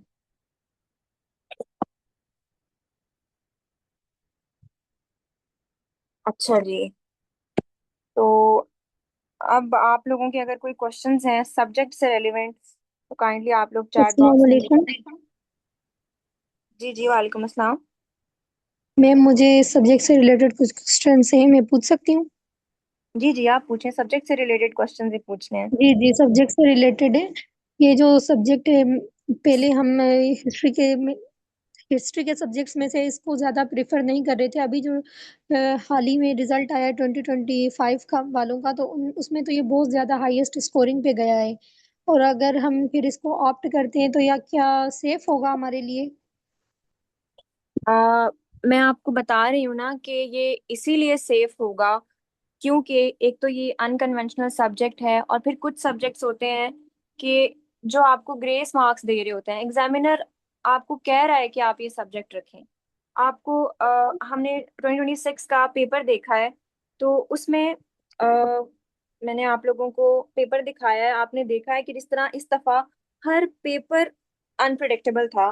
तो उसने इन पेपर्स को नहीं छेड़ा, इस्लामिक हिस्ट्री, मुस्लिम लॉ, उसने इन पेपर्स को नहीं छेड़ा। बहुत प्रिडिक्टेबल सा पेपर रहा है ये। तो ये वाले जो सब्जेक्ट्स हैं, ये आई अश्योर यू, आपको इससे अगर आपने अच्छी तैयारी की है तो हिट तो किसी सूरत ये सब्जेक्ट हो ही नहीं सकते। लेकिन आपको ये 90 प्लस मार्क्स भी देता है। आपने डीएमसी देखी होंगी, 95 तक, 96 97 तक मार्क्स जी गए जी उन्हें। मैम। तो जी जी ये मैम। वो सब्जेक्ट है ही नहीं कि जिसको एग्जामिनर हिट करेगा। मैम, पहले तो ये बहुत ज्यादा लो स्कोरिंग था और कोई भी इसको प्रेफर ही नहीं कर रहा था। इसलिए हमने सोचा था कि हम ये ब्रिटिश हिस्ट्री या यूरोपियन हिस्ट्री रखेंगे।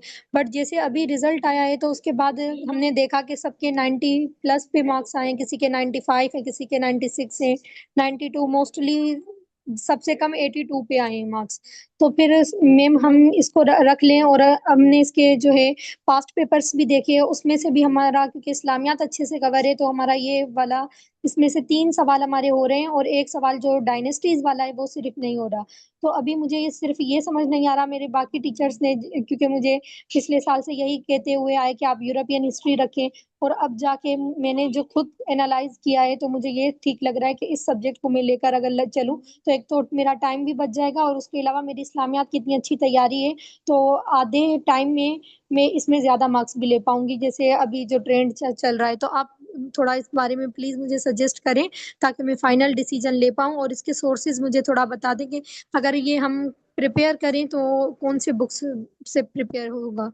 ठीक है, ठीक है। मुझे आपकी बात समझ लग रही है। अच्छा, बात यह है कि पहले यूरोपियन हिस्ट्री या यूएस हिस्ट्री रखते थे तो हमारा उसका भी किसी का भी कोई बैकग्राउंड तो नहीं होता था ना। एक हिस्ट्री का सब्जेक्ट आप उठा रहे हो तो आप उसकी शुरू से स्टार्ट से तैयारी करते हो। इस्लामिक हिस्ट्री, जी जी। इस्लामिक हिस्ट्री का ये सीन है कि ये आपका आपका कोई वन पेपर है तो आपकी उसकी भी तैयारी करवा जाएगा, आपका पीएमएस है आपकी उसकी तैयारी करवा जाएगा, सीएसएस का इस्लामियात है जो कि 40 से ऊपर कोई मार्क्स ही नहीं दे रहा। 2025 में कितने बच्चे इस्लामियात की वजह से रहे हैं, मैं खुद जानती हूँ पर्सनली, जिन्होंने ऐसे क्लियर कर लिया और उनका इस्लामियात क्लियर नहीं हुआ। तो यही वजह है।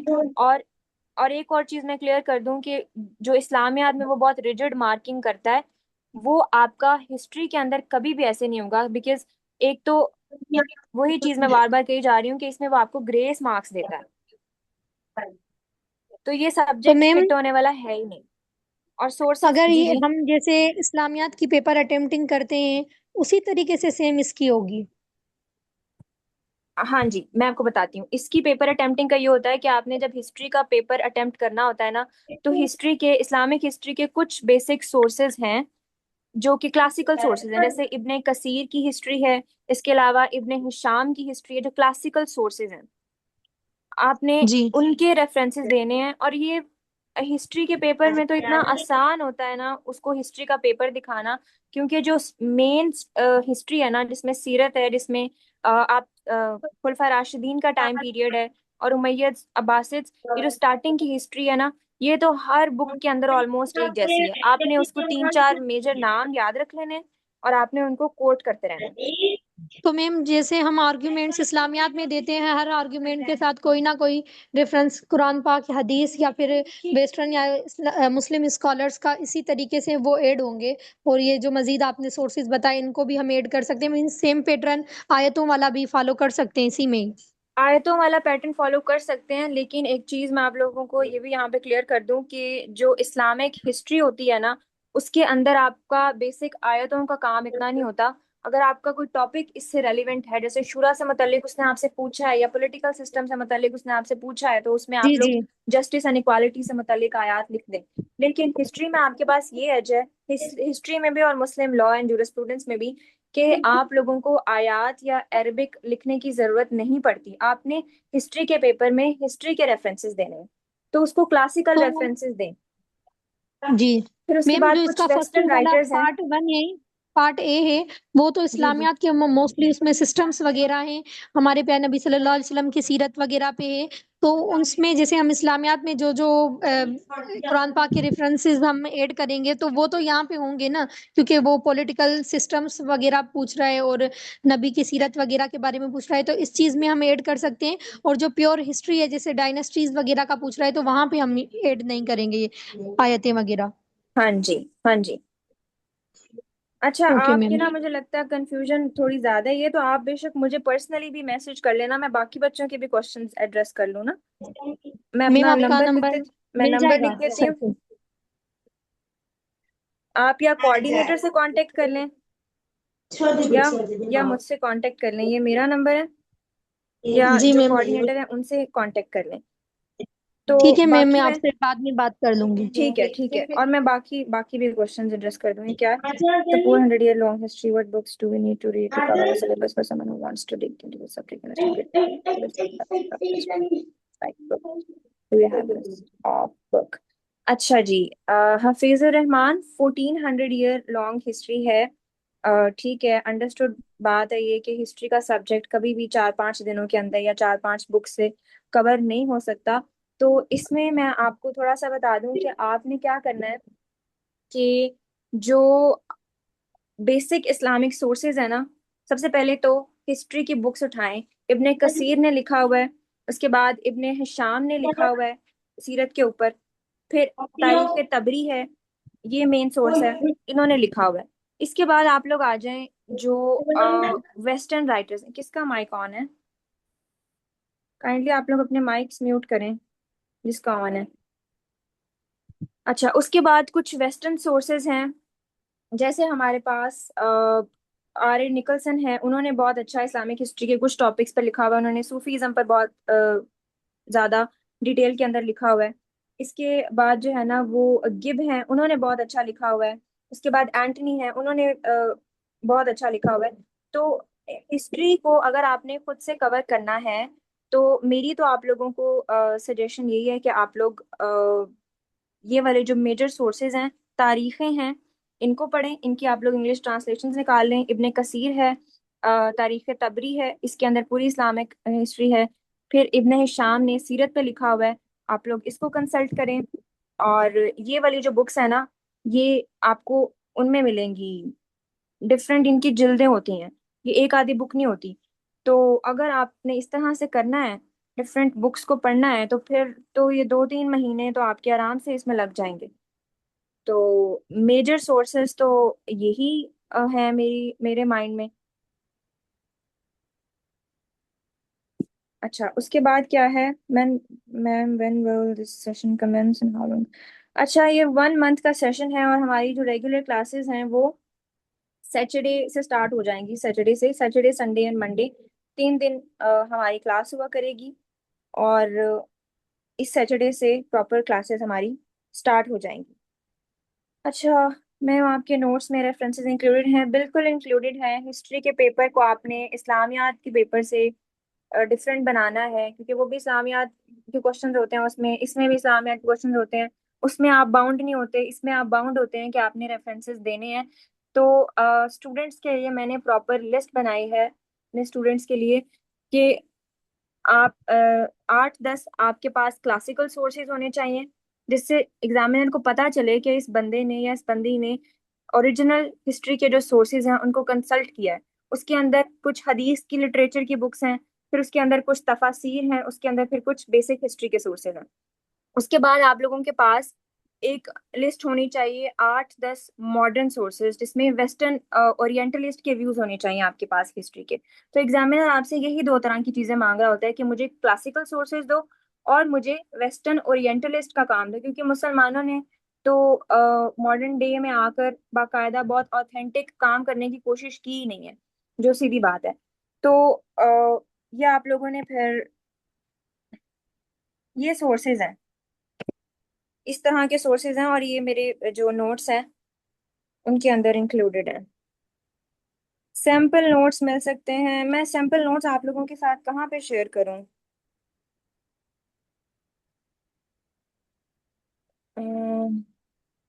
मैम, फिर अगर हम ये सेशन लें तो कितने वक्त में सिलेबस कवर होगा? 1 मंथ के अंदर इंशाल्लाह सिलेबस कवर हो जाएगा, और अगर ना हुआ तो मैं एक आधा वीक आपसे आपका लूंगी एक्स्ट्रा। उसके अंदर फिर हम लोग सिलेबस कवर कर लेंगे। तो 1 मंथ का टाइम है जिसके अंदर सिलेबस हमारा इंशाल्लाह कवर हो जाएगा।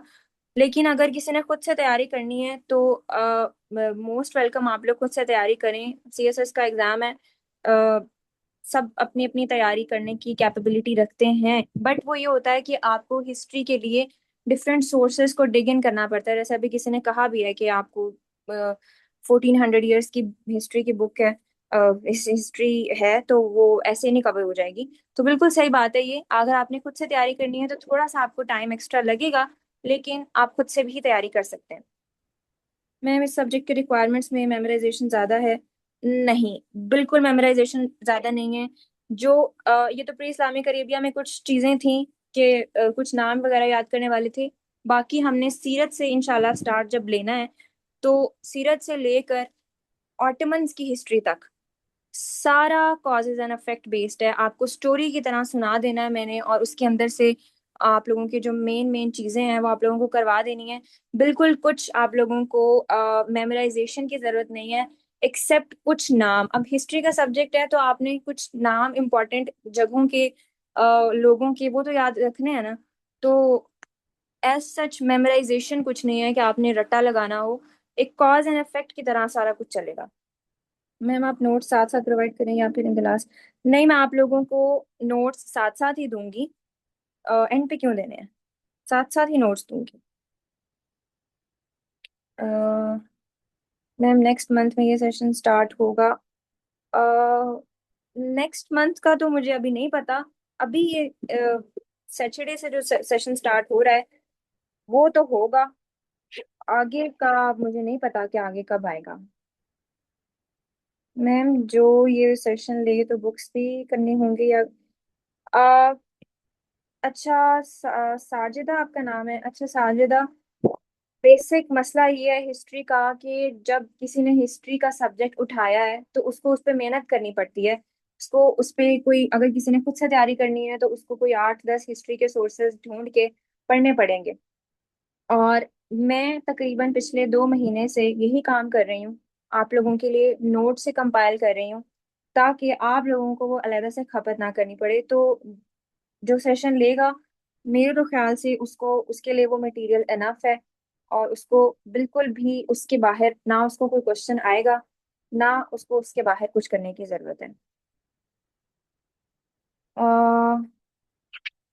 Yes, long notes are enough for, मैं आप लोगों को बता रही हूँ कि मैं आप लोगों को जो भी मटेरियल प्रोवाइड करूंगी that is going to be enough. आप लोग अगर सेशन ले रहे हैं तो इसका मतलब है कि इट्स माय रिस्पॉन्सिबिलिटी कि आप लोगों का सारा कुछ उस सेशन के अंदर ही कवर हो रहा है, और आप लोगों को उससे बाहर जाके दोबारा से तैयारी नहीं करनी पड़ रही है। तो आ, वो लॉन्ग नोट्स आप लोगों के लिए इनफ होंगे प्रॉपर प्रिपरेशन के लिए। Why wasn't it scoring in the past? मैंने तो नहीं देखा ये कि ये स्कोरिंग कब नहीं रहा। अच्छा एक और चीज इसमें ये है कि अगर किसी ने एम ही उठा लिया तो उसके तो मार्क्स नहीं आएंगे। आप अभी भी सिर्फ ये देख के इस सब्जेक्ट की तरफ चले जाएं कि अच्छा इसका तो 2026 में स्कोर अच्छा आ गया, 2025 में, तो मैं ये रख लेता हूँ। तो अभी भी इस माइंडसेट के साथ, आपको सिर्फ इस माइंडसेट के साथ एग्जामिनर मार्क्स नहीं देगा। आपको कोई भी सब्जेक्ट है, कंपेटिटिव एग्जाम है, आपको उसकी तैयारी करनी पड़ेगी।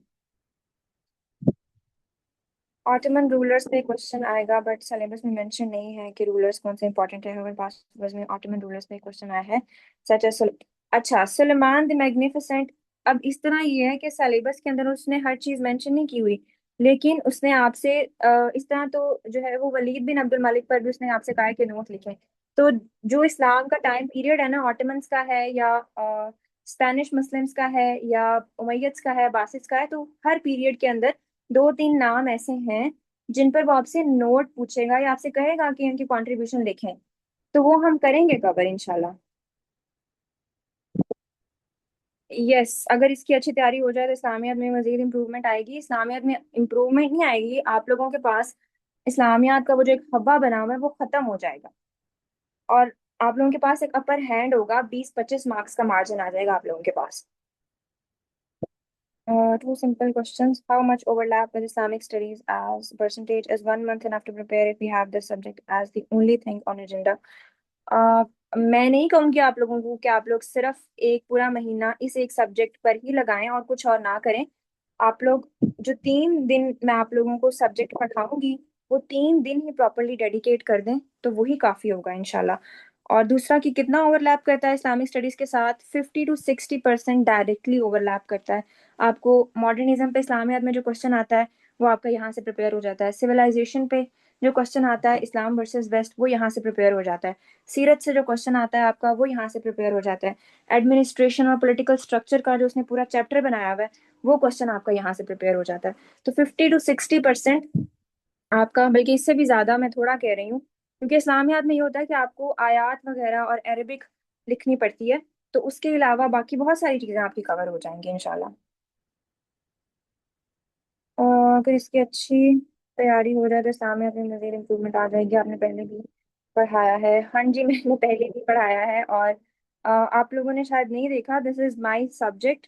मेरा अपना एमफिल का थीसिस भी इस पर है, और सिविल सर्वेंट्स की रिस्पॉन्सिबिलिटीज पर, और मेरा बैचलर्स का थीसिस भी इसी पर है, और मेरा ये अपना सब्जेक्ट है। अच्छा उसके बाद मुस्लिम लॉ क्लासेस कब से स्टार्ट करेंगे आप? Combination of Islamic Muslim law and Islamic studies is the best I believe. Exactly this is I have been telling everyone. Muslim law की कल ओरिएंटेशन की क्लास है, आई सजेस्ट कि आप लोग सारे लाजमी ज्वाइन करें। इवन इफ आप लोगों ने मुस्लिम लॉ लॉ नहीं भी रखना तो आई सजेस्ट कि आप लोग ज्वाइन लाजमी करें, क्योंकि कल हमने सोर्सेज करने हैं इस्लामिक लॉ के, उसमें इज्तिहाद और इजमा करना है। तो ये वो टॉपिक है जो आपका इस्लामिक स्टडीज के साथ ओवरलैप कर रहा होता है। तो आप लोगों की काफी वो हेल्प हो जाएगी। Will you be sharing extensive notes और it would be the same as slides? No, I will be sharing extensive notes. Course I will be sharing extensive notes, और आप लोगों की अ, तैयारी को मैं जितना फिजिबल बना सकूं मैं उतना बनाऊंगी। और एमसीक्यूज की एक बुकलेट भी आप लोगों के साथ शेयर की जाएगी ऑफ अराउंड 200 to 250 एमसीक्यूज, और वो इनफ होंगे। मैम नेक्स्ट वीकेंड से क्लास स्टार्ट करने काइंडली। बच्चे रिकॉर्डिंग होती है क्लासेस की। अ, अभी ये स्केड्यूल तो मैं आगे पीछे नहीं कर सकती। आप अगर कोई क्लास मिस कर दो तो आप उसे रिकॉर्डिंग पे सुन लो 1 वीक की। इसके अलावा क्या क्वेश्चन है? मैम कल का लिंक तो कल तो ना मुस्लिम लॉ की ओरिएंटेशन है। मैं ये जरा डिस्कस कर लूँ क्योंकि मैं चाह रही हूँ कि आप लोगों का अगर किसी ने खुद से भी प्रिपेयर करना है या नहीं भी करना, ज्वाइन भी करना है, तो आप लोगों को मैं ये एटलीस्ट ये प्री इस्लामिक अरेबिया वाला चैप्टर कंप्लीट करवा दूँ। तो मैं देखती हूँ कि इसका लिंक प्री लेक्चर का किस दिन जनरेट होगा, इसी वीक के अंदर या फिर सैटरडे को जो फर्स्ट क्लास होगी उसको फ्री करना है। ये मैं डिस्कस कर लेती हूँ। Ma'am how to enroll ourselves to TVI. अच्छा, ये आप लोग असिस्टेंट से पूछ लें जो सर उस्मान के असिस्टेंट होते हैं, या फिर आप लोग जो द ब्यूरोक्रेट्स इंस्टीट्यूट की वेबसाइट है वहाँ पे आप लोग वहाँ पे जाके, तो वहाँ पे तो बहुत स्मूथ प्रोसेस है, आप लोग इजीली इनरोल हो सकते हैं। Recording access will be till the end of the course, yes, जिस तरह बाकी सब्जेक्ट्स की होती है टिल 27 फरवरी तक आपको एक्सेस दी जाएगी रिकॉर्डिंग्स की भी और नोट्स वगैरह की भी। Material notes that you will provide are taken from books and Google Notes application. Some teachers use that material notes, however, sometimes chat not provide them with this. I assure you कि मैंने ये infographics chat GPT की pro subscription से बनवाए हुए हैं, but मैंने उसको एक एक लफ्ज खुद प्रोवाइड किया हुआ है अपने हैंड रिटन नोट से। I am telling you guys कि this is my subject. I have been studying this subject for past 6-7 years। मैं पढ़ रही हूँ और मैंने बहुत हाई क्वालिफाइड पीएचडी टीचर से पढ़ी हुई हैं चीज़ें, और मैं आप लोगों को वही मटेरियल प्रोवाइड करूंगी जो बेसिक सोर्सेज होंगे। तो उसके लिए आप टेंशन ना लें, सीएसएस कंपेटिटिव एग्जाम है, चैट जीपीटी के मटेरियल से आप इसकी तैयारी नहीं कर सकते। मैम हमें इन्फोग्राफिक्स भी मिलेंगे। अच्छा, इन्फोग्राफिक्स का ये है कि अगर मैंने आप लोगों को इन्फोग्राफिक्स दे दिए ना, तो आप लोगों ने अपने शॉर्ट नोट्स नहीं बनाने, क्योंकि इन्फोग्राफिक्स के ऊपर बहुत शॉर्ट करके मैंने चीजें खुद एक एक चीज प्रॉम्प्ट दे दे के अपनी टाइप कर करके लिखा हुआ है। तो इन्फोग्राफिक्स के अंदर वही चीजें हैं जो नोट्स के अंदर हैं। बट चले, मैं आपको इन्फोग्राफिक्स भी दे दूंगी, बट ये फिर आप लोगों के ऊपर है कि आप लोग खुद से भी अपने नोट्स बनाएं। वो बेहतर होता है कि आप अपने शॉर्ट नोट्स खुद से बनाएं। बट मैं आप लोगों को इन्फोग्राफिक्स भी दे दूंगी, क्या आप लोगों के लिए थोड़ी आसानी हो जाएगी। और किसी का कोई क्वेश्चन?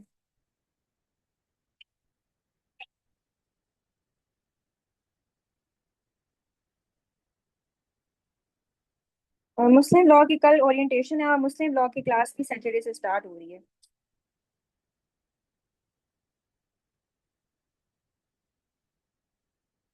पूरा वीक में क्लास होगी, इसकी 3 days क्लास होगी।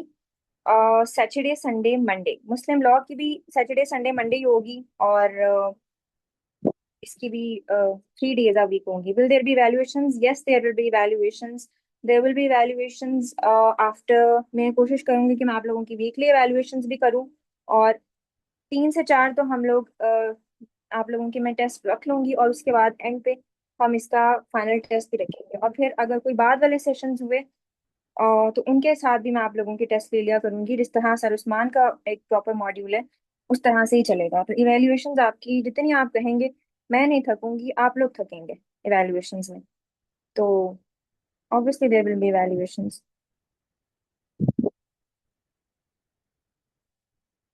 अच्छा, अगर किसी का कोई क्वेश्चन नहीं है तो बता दें मुझे, फिर अगर किसी का कोई क्वेश्चन है तो। Miss session this month assistant, अगर आप इस मंथ सेशन मिस कर रहे हैं तो सेशन तो आएगा आगे इंशाल्लाह, but I am not sure मेरे पास, क्योंकि स्केड्यूल सिर्फ मेरे पर डिपेंड नहीं कर रहा होता। तो बाकी इंशाल्लाह हाइब्रिड मॉडल भी आ रहा है ब्यूरोक्रेट्स इंस्टीट्यूट पे, तो उसमें आपको रिकॉर्डिंग्स वाला भी होगा, लेकिन वो भी मुझे नहीं पता कि वो कब होगा या क्या। असिस्टेंट का नंबर दे दें।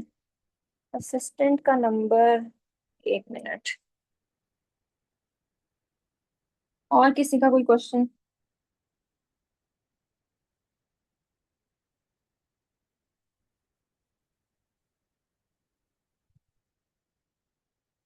अच्छा, आप लोग ना कल लाजमी ज्वाइन कीजिएगा। अ, नहीं, इस्लामियात ऑलरेडी मैम अनम पढ़ा रही हैं। वो काफ़ी अच्छा पढ़ाती हैं, तो मैं इस्लामियात नहीं पढ़ा रही। मैं जिस सब्जेक्ट को पढ़ा रही हूँ मैं वही पढ़ा रही हूँ। मैं इस्लामिक हिस्ट्री और मुस्लिम लॉ पढ़ा रही हूँ। नंबर है।